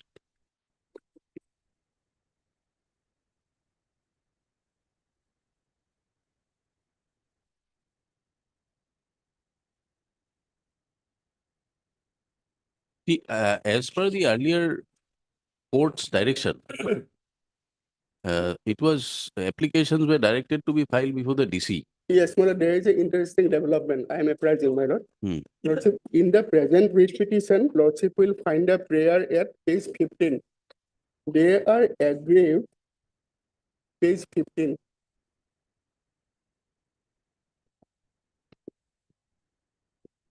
Page 15, they are aggrieved, my lord, by the impugn notice, my lord, whereby they are, my lord, have been directed to vacate or they will be evicted. Now, here, my lord, they had approached this honorable court on an earlier occasion, and there was a direction from this honorable court that they will file individual applications before the deputy commissioner. Accordingly, they filed individual applications before the deputy commissioner. Then lordship has seen, my lord, this communication from the deputy commissioner, my lord, at page 38. Yes. Whereby, wherein, my lord, a report of the circle officer has been mentioned, which says, my lord, that the land is not allotted or settled in the name of TB Hospital as per hand records, doc number 97. Prior to filing of this writ petition is number 7381 of 2022. They filed this petitioner along with another, my lord. They filed one writ petition that is 4829 of 2022. No, it is not there, my lord. And they have withdrawn that writ petition. And the prayer in that writ petition was, I will be handing over a copy of this writ petition to my lord. Same set of documents, same claim, everything is same. They have withdrawn. Okay. Seeking no liberty.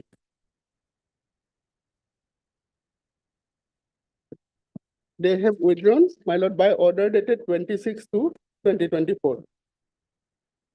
So and so learned counsel for the petitioner submits that he has received instruction from the petitioners not to press this petition and accordingly seeks to withdraw the same. The prayer of withdrawal is not opposed by so and so. As such, prayer is allowed with in view of the above. This writ petition stands disposed of on being withdrawn. This is pursuant to the first writ petition. First writ petition. In the first writ petition, their claim was, my lord, to act in accordance with the approval issued by the government of Assam Revenue Disaster Management by letters dated 15/2, whereby, my lord, that 30% premium. Lordship may kindly peruse this writ petition. I have just now got, my lord, from the office of the senior government advocate, my lord. We'll not peruse, let them peruse and tell us it is Yes, same or not. Yes, Why should we peruse? That's it. Have you withdrawn the writ petition? Your name appears to be there. Yes, madam. That was a different cause of action, madam. That was Settlement. that was for. We thought we will save the trouble of not going through the writ petition. But if you insist that it's a different cause, then we'll have to go through it. Yes, madam. Lordship will see the prayer of that. No, not just the prayer. You have to say, tell us what is the Prayer is that, my lord. prayer where? Of that petition, my lord. That is 48929. 4829. 4829. What is the 22. prayer? Here is that, my lord. The lordship may would be pleased to admit this petition call for the records issue, calling upon the respondents to show cause as to why a writ of nature of mandamus shall not be or order directing the respondents not to issue, commanding, directing the respondent to act according to the approval by the government of Assam Revenue and Disaster Management by letter dated 15/2/22 and letter dated 23/2/22, Annexure 13 and 14. And after producing the records, hearing parts, on shown cause as to why lordship may be pleased to make the rule absolute. So, my lord, they were not receiving our premium after the order passed by the government. That's why this petition was filed to comply with the, Essentially the same thing. The premium is to be received for issuance of the yes, my lord, land rights. for receiving the premium. Ah. Since thereafter, new development, eviction notice were issued. So for challenging that, that was withdrawn. Manual No, recording have you challenged the, but then you'll have to, here in this you are petition. challenging the impugn notice. Yes, my lord. Here only input notice, present writ petition, nothing else. No, and the further direction. And for further issuance- direction, yes, further direction is also there, my lord. If the input notice is set aside, then the courts will follow, my lord, automatically. Since we are having the order of settlement, our premium will be taken. Then order is also there for demarcating the land and to correction of records in the settlement order. The government order, it is there, my lord. Government order, But this when did you file the writ petition? present writ petition. No, the earlier one, which was withdrawn. Earlier one was filed, my lord, on last time, in 22.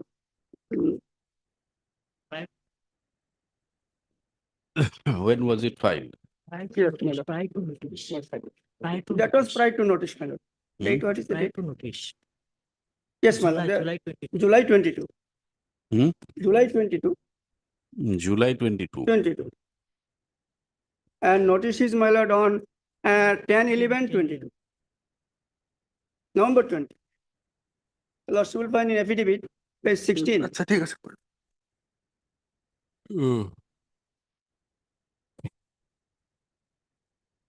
So that was of different cause of action. So question of res judicata and nothing is a technical. My learned friend is raising this technical point without going to the merit of it. Definitely, you are raising all sorts of points. I am also raising. Yeah, they claim the notice has been challenged. No, yes, my lord, what in the It was issued earlier, on 10/11. no, in the earlier writ petition, their prayer was specific. My lordship may be pleased to take up the present writ petition because earlier writ petition is not available. My lordship may kindly come, my lords, to page 39, page 39 of the present writ petition. 39. Page 39. Look, why I am making this submission, my lord? Hmm. I am clearing it out. Page 39. Yes.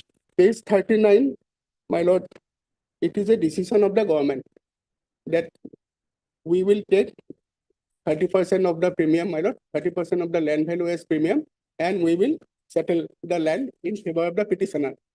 Now, this page 39, my lord, is a fallout, is a consequence of page 38. Page Yes. 38, the earlier page, my lord, that circle officer, which is disturbing, my lord, that circle officer. That is a communication from the deputy commissioner. Now, my lord, page 39 is a consequence of page 38. And in the earlier writ petition, their prayer was specific. They prayed, why a writ of nature mandamus shall not be issued, directing the respondents to act in accordance with the approval issued by the government of Assam, while letters dated 15/2/2022 and letters dated 23/2/2022. Now, 15/2 lordship will find at page 39. So there was a specific prayer on their part. And the second letter lordship will find at 23/2/2022 at page 41 of the present writ petition. Kindly see, my lord. It will not be strictly res judicata. No, it will not be strictly res judicata. What I am submitting. Because they have a subsequent cause of action by issuance of a notice. Absolutely. So they have foregone their right of having been settled with that plot of land. This Why? is my. Why? Because they have withdrawn that writ petition. No. That writ petition has been withdrawn, may not be with liberty, but they have challenged this this notice dated Yes. 10/11. 10/11. 10/11 is an eviction notice. Yes. So to challenge this very eviction notice, they are relying on the documents in their favor. That Absolutely. So they are challenging the eviction notice that I may not be evicted from the plot of land, but at the same time, my claim that I may be settled with this plot of land have been foregone by them. This is my respectful submission. that is not required because by this document, you have not withdrawn this document in their favor. This 39, Yes. the order at 39 has not been withdrawn. No, it has not been withdrawn, but So it is they who have, my lord. they have, no, they are not challenging this. They want implementation of this. So how can you say they forgone their claim? No, their claim is on the basis of this communication. No, my lord, people kindly see eviction notice, all right, my lord, if they are not to be evicted, then my lord, they will remain in occupation on strength of some prayer, my lord. That prayer is not here, my lord. Don't be so technical. They are in possession of this. Yes. You are not denying that this is not a correct document or this is not a document issued by the government. Page 39. Yes. So in view of this document, you are expected to carry out the past consequential orders. Yes. But without having that, you have passed the impugned eviction notice. Eviction notice. Therefore, they are before this court. Yes. According to the learned counsel, the earlier writ petition was filed seeking a direction for implementation of this page 39. But subsequently, this notice was issued, eviction notice. So they withdrew and filed a fresh writ petition. Absolutely. So these are two different cause of action. Second, I am not claiming that, my lord, this writ petition is to No, be thrown out. we are not prepared to accept your contention that filing this writ petition, challenging the eviction notice will amount to foregoing their claim for the land in which admittedly the government has issued an order in their favor. Government has issued an order. You have not withdrawn this order. You are now trying to say that this was a land which was already allotted to TB Hospital, subsequently changed to Second Medical College. But that you have not been able to project from the documents which are enclosed there. It may be available in somewhere in your records, some decision at some level, but it is not here. So, basing on these minutes, Now, my lord, here. it cannot be said that that the competent authority has taken a decision that 97 is also allotted for medical college or TB hospital on these documents. Absolutely, but this appears to be the only solitary document, my lord, in the entire writ petition. Otherwise, it is their admitted case, my lord, that they are in DAG number 97, and DAG number 97 is recorded in the name of TB hospital. That is the admitted position. One solitary document, my lord, will not No, change that is not the admitted position. That is what we want to tell you. From where is it admitted? Lordship may kindly see, my lord. I am reading the writ petition, my lord. Yes. Page 32. Page 32.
Yes, my lord, the answer lies, my lord, in page 38 itself.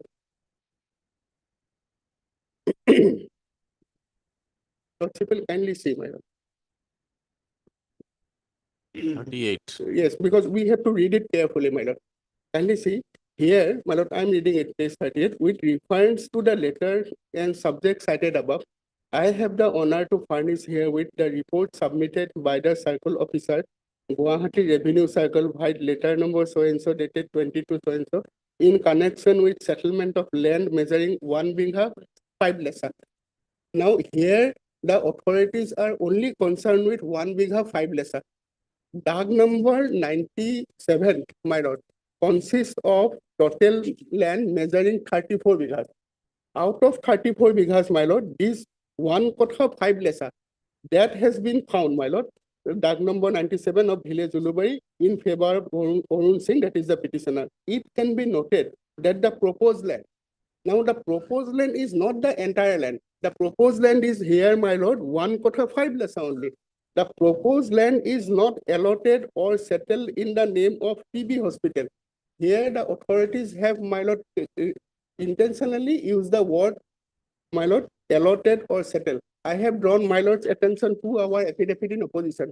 Lordship has seen, my lord. No, what do you want to say from this document? Yes, from this document, my lord, this 1 kotha 5 lesser.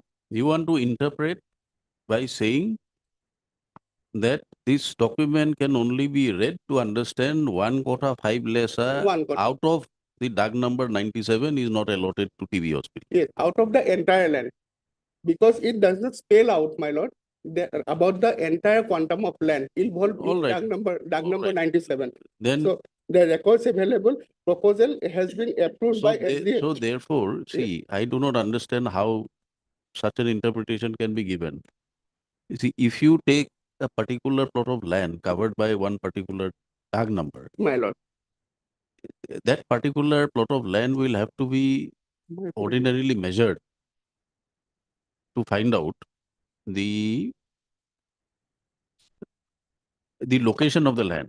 The land Yes. has to be identified. Yes, That yes, this is the yes. plot of Yes, land, yes, yes, my lord. surrounded by east, west, north, south, all that. Absolutely, absolutely. So that land will be identified under a particular tag number, Yes.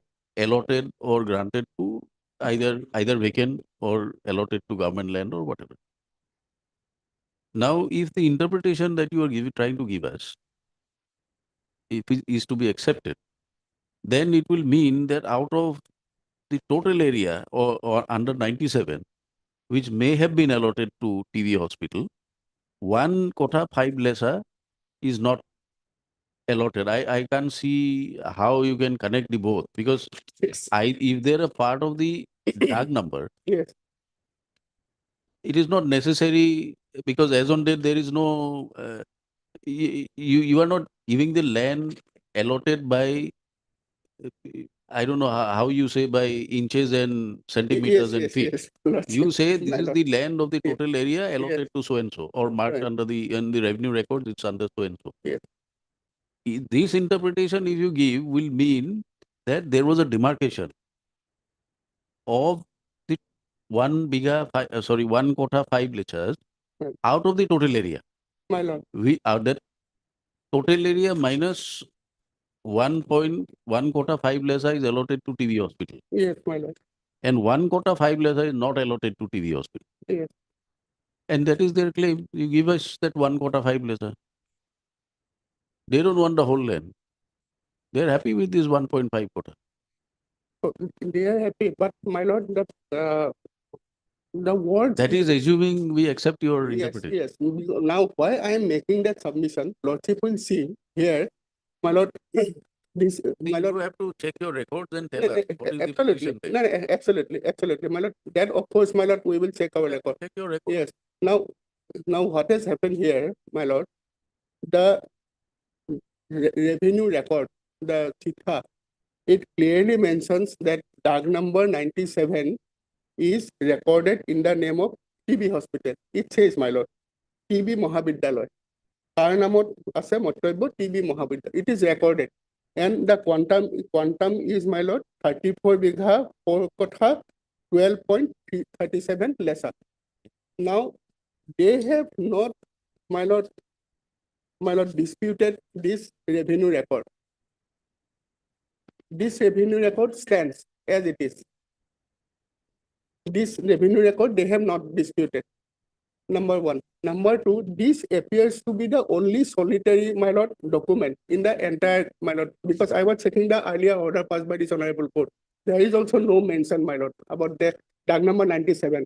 This honorable court, my lord, while disposing of that earlier writ petition, my lord, here it is there, my lord, that you go and file application seeking settlement. There also, my lord, doc number 97 has not been, my lord, specific, it is there, but whether it is recorded in the name of TB Hospital, my lord, it is not there. Earlier on the, so this is the only solitary document, my lord, which is causing disturbance to us. So therefore, if It's causing disturbance, you find a way to remove Yeah. that disturbance. so Either there- by accepting or recalling so, it. so otherwise, my lord, Why should we interpret this letter? It is a government communication. It is not a statute. yes. So No, why my should we lord. waste time in interpreting? You tell us from your records what is the correct position. The correct position- 97, is it been renamed? It is renamed, then we'll have to examine the matter from a different perspective. Yes, so our. If it is not renamed, Yes, and if the government says that, okay, 1.5 biggest, give it to him, then where is your problem? Give it to him, take the rest and build a hospital. now, my lord, in our affidavit, what we have spelled out. Your that- affidavit is again an interpretation of this letter. No, my lord, paragraph 5 is, it is not that, my lord. Lord, simply kindly come to paragraph Paragraph 5. five. One second, yes, my lord. I'm reading it, my lord.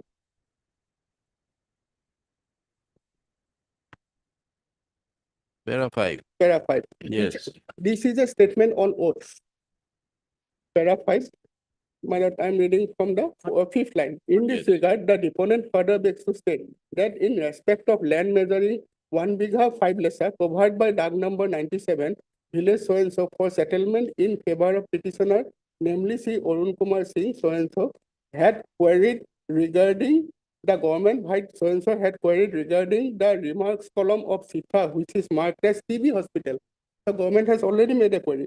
Thereafter, the circle officer, Guwahati Revenue Circle, submitted report in this so and so, white letter number so and so, that is 3-1. The clarification report was sent to the government. Thereafter, the government white letter dated 15/2022 had accorded approval for settlement of land in favor of the petitioner, namely Arun Kumar Singh, subject to realization of premium and recommendation from the Guwahati Metropolitan Development Authority only. And after that, the office of the respondent number 2, while letter dated 22/2/2022, sought for recommendation report regarding the aforementioned settlement from GMDA, and the matter is pending for recommendation report regarding settlement from GMDA. Now, since the matter is sub judice, my lord, so no further decision is taken. I know what is the stand of the GMDA. So GMDA stand is not at all required. Our submission is, my lord, we forego everything. Lordship may record it. We forego everything. We may have at one point of time, my lord, taken an exercise that this plot of land is going to be settled. So you show us that order. Yeah. You show us an order that whatever decisions we have taken have been recalled or superseded by press decision. Where is the decision? So that decision is not still there. So we have to put it on hold because now since the writ petition has been filed in between, now we are registering the writ petition. Is there an interim order for eviction? Yes. So that interim order is only for eviction, but what prevents you from bringing that decision of the government? You come up with the decision of the government. Now, it is our case, my lord, that the government may not have taken any decision, my lord, but they are liable to be evicted in view of the, my lord, eviction notice. Now, my lord, why this eviction notice was sought, my lord, issued to the writ That petition? may be difficult. That No, record, no, yes, no. See, the government has to speak in one voice. Yes. Government does not mean government in revenue department, government in the district office, government in the GMDA. Government means government. Once a communication referring the name of the governor, that it has the governor's sanction.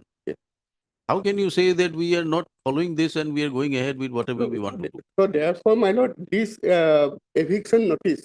You are questioning their rights. That they have no right because they are illegal. Quite right. Under the revenue regulation, no notice is required. But you have been, if I may use the word, kind enough to give them a notice raising a cause of action.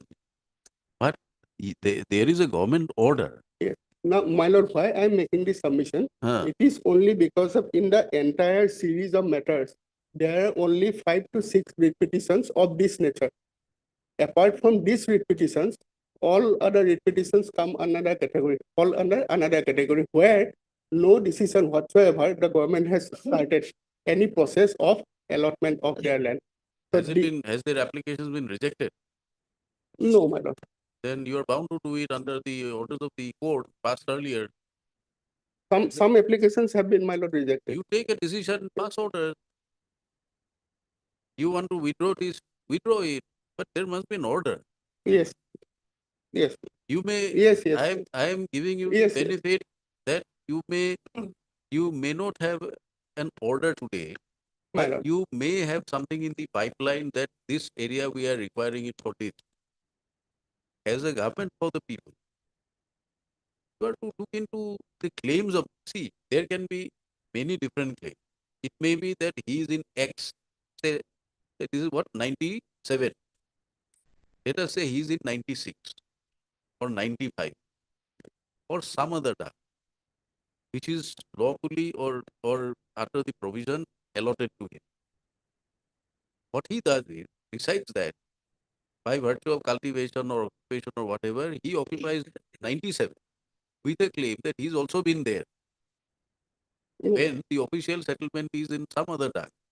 Of course, they don't have a right. I mean, we see no reason to accept their Now, my lord. contention. This is one. Yes. The other is that they're actually nowhere there except on paper. This could be a factual ground. Now, But you are not denying your officers' orders that this particular part of the land, not the entire, assuming we go by your interpretation, one quota, some letter, even for a citizen to build his or house or estate or whatever. Assuming you want that land also, it may require for construction purpose or anything. Should the government not look into their claims for resettlement? Where will they go?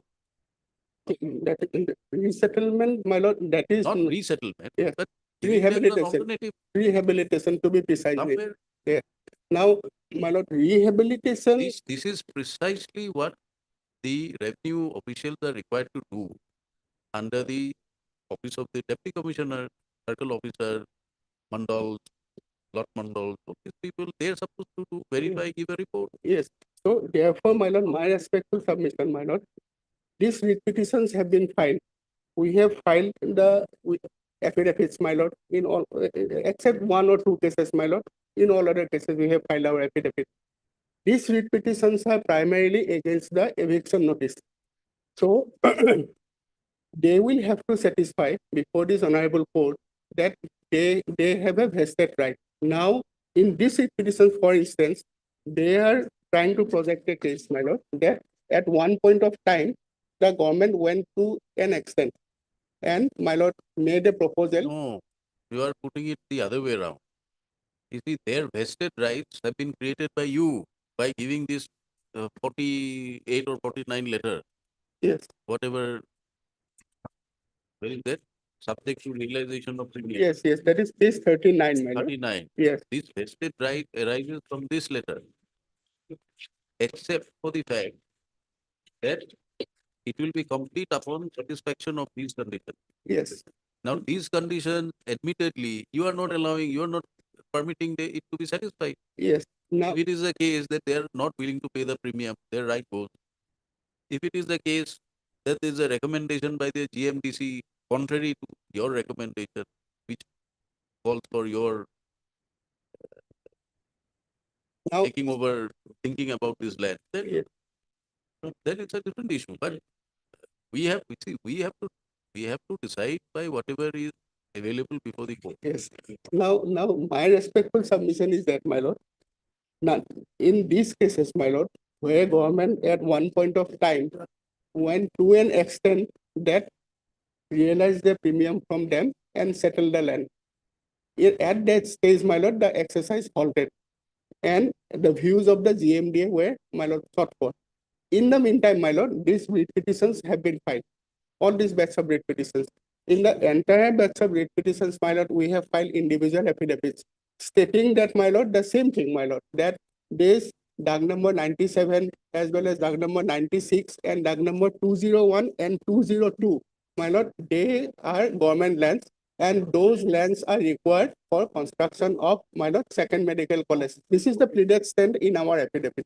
It's an No. Sorry, your pleaded stand as you referred to in para 5, I think. Yes. Is different. Your pleaded stand is, where is your pleaded stand? Then Lordship may kindly come to paragraph 7. Okay, I may be missing it, my lord. I'm sorry, my lord, I could not draw my lord's attention to the entire. Pleaded stand in para 5 is that it is there, but GMC it is pending before GMC and DMDA has not done it because the matter is pending before the court. Then you want para 7. Yes, paragraph 7. The deponent begs to state that as reported by the circle officer, kindly see, my lord, as reported by the circle officer, the proposed land for settlement is outside the boundary wall of TB hospital. And as per the available record, it is seen in the remarks column of Sikha, DAG number 97 of the said village, the aforesaid plot of land, which is proposed for second medical college, is recorded in the name of TB hospital. The deponent further begs to state that the land allotted in favor of TB hospital, that is measuring so-and-so are covered by DAG number 97 of village so-and-so, is proposed for second medical college, which is inclusive of the plot of land measuring 1 kotha 5 lesa. On what basis are you making this statement? Possessed by the petitioner by constructing a some type house thereon. The deponent begs to state that meeting so-and-so took a decision. Then Lordship will kindly see, my lord. Therefore, my lord. No, these statements at para 7 is made on the basis of the minutes. Then, my lord, I will have to produce the entire That's record. what we are saying, asking you to do it. Yes, we will produce For the the whole of first half. No, my lord, since we were deliberating upon, my lord. Deliberating on what? You are adjudicating, you are trying to project argument that there is no right in view of the fact that there is an admitted, it is admitted that they are not legally occupying this plot of land. Had this letter of the government in the name of the governor not been issued, you are quite right. They have no claim, except for making an application before the government for alternative plot of land or rehabilitation or whatever they are. But here is a claim where the government, whichever department, the government has given an application that this is there subject to settlement of the premium and the GMDA report. And in your affidavit, you say it is not being done because matter is pending. Yes, matter is pending and this plot And of you are land. saying that this is a part of the TB hospital renomenclatured as Second second medical- medical hospital. Second medical. And you are relying on a minute which does not reflect it. Does not reflect. Because these, my lord, amongst the entire bunch of cases listed before my lord today, there are only. Why don't you?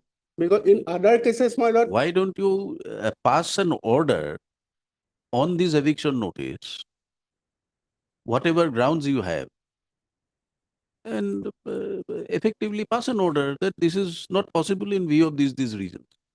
Why are you not doing it? In fact, there was a direction.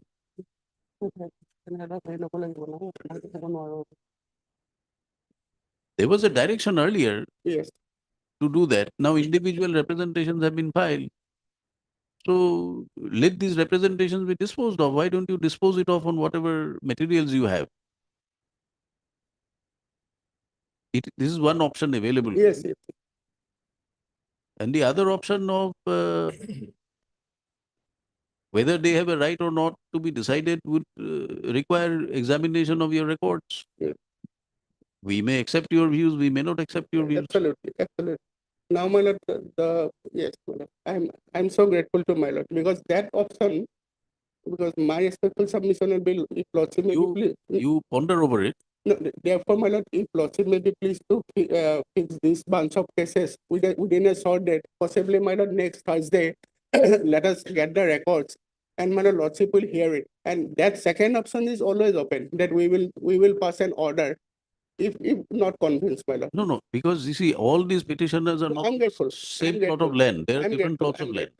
I'm- Whether I'm- all these plots of land are I take it, yes. pertinent to Yes, yes. this TB hospital is a fact to be Right. found by Right. the authorities. No, absolutely, absolutely, correct, absolutely, absolutely. We'll keep it on Thursday if you want, but you get your records and see. We will get our records, we will get the updated instructions, then that option, yes, we are so grateful to my lord, that it will be open, that it will be decided for once and all. Yes. My daughter, my lord, page 41, my read petition. And there is a letter written by the additional deputy commissioner to the chief executive officer, Guwahati Metropolitan, for submitting report only regarding the provision of road and drainage. Nothing more role is of JMJ. Page 41, just will find. They have stated in their affidavit that because of the pendency of the case. I am referring only because they only for the purpose of road and drainage, whether not regarding any other purpose. So GMD role is only for provision of road and drainage. That is required. Lordship will make it part of my lord otherwise. Why? Yes. We'll have it after 7th. Is it possible for you to get all these instructions? Huh? My lord, then can it be on 12th, my lord, because 12. Because now the land, my lord, that second medical college is. No, my lord, my lord, let it be decided, my lord, we can't go for a long time. my lord. Instead of 12, let it be on 14. No. 14 March. 14. 13 to Wednesday. 13 is Wednesday. And 14. Heard learned counsel for the parties.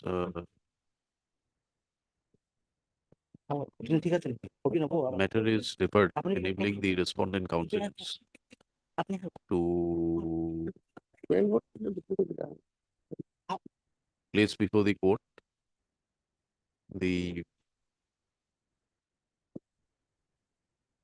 as to whether any decision in respect of the claims of the regarding the claims of the petitioners is available in the records. Lordship, if lordship permits, my lord, let us produce the records, because we do not know whatever. You see and tell us. Yes.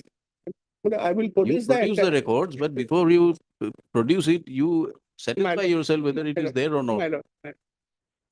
Let the matter be listed on 14th. 14th. 15th is a Friday. This kind of matters can be listed on that. 13 problem আছে? Yes, 14. 14. You request someone to be present in 14. Okay. Please give your names in the slips. Mr. Porpuzari for Revenue. Revenue Department. Mr. Borua for Deputy Commissioner and the Circle Officer, my lord. You are there in the matter? No. Okay. 14th Yes. March. I'm so obliged. Obliged.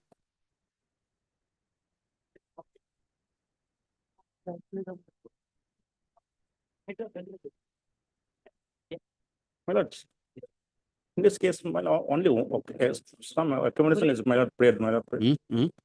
I'm not ready, my today, my lord. I'm also informed my brother, blonde brother. Yeah, any other day, my lord, in the last week of March, my lord. Last week of March. All the other occasions, my lord, earlier also had prayed. Yes. This is a young man, my lord, he's out of his job. Yeah, the date And may on fix, law my lord. point, I can, my lord, perhaps the Date may fix, my lord, and argue. This is what? Termination of service, my Termination. lord. Fake certificate. My lord, the fake certificate part is gone. I was held to be not guilty. Yeah, held to be? I was held to be not guilty. I never submitted a certificate. That has come up in the discipline. the day after, my lord, I'll submit, my lord. Oh, that, what is that? Fake certificate. Yes, my lord. Lordship will only. What is the ground of termination? Well, the commandant had said that I had not submitted any fake certificate and therefore I was given a punishment of withholding of 1 increment. The DIG on a revision, well, he enhances it to dismissal from service, differing totally with the finding. Law perhaps is settled in a Yes. recent Supreme Court judgment. My lord, ठीक है. my lord is. Very recent. Very recent Supreme Court judgment. Date, my lord, You tell us when you will be prepared. my lord, the March, my lord, 21st March, my lord. 21st March. List on 21st March. As prayed for by the learned CGC, Mr. S.K. Medi. Mr. R. Mazumdar, learned counsel for the petitioner, submits that an attempt be made to dispose of the matter on the next date fixed. List accordingly. 21st March.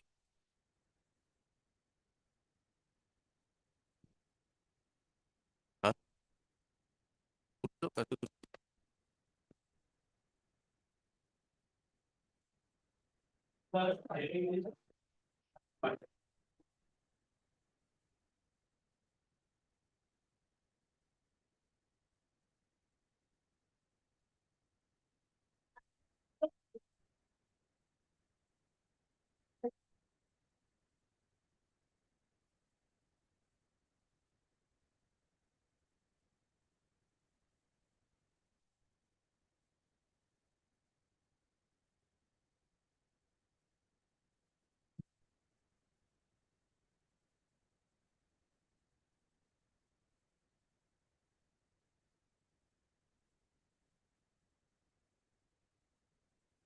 One.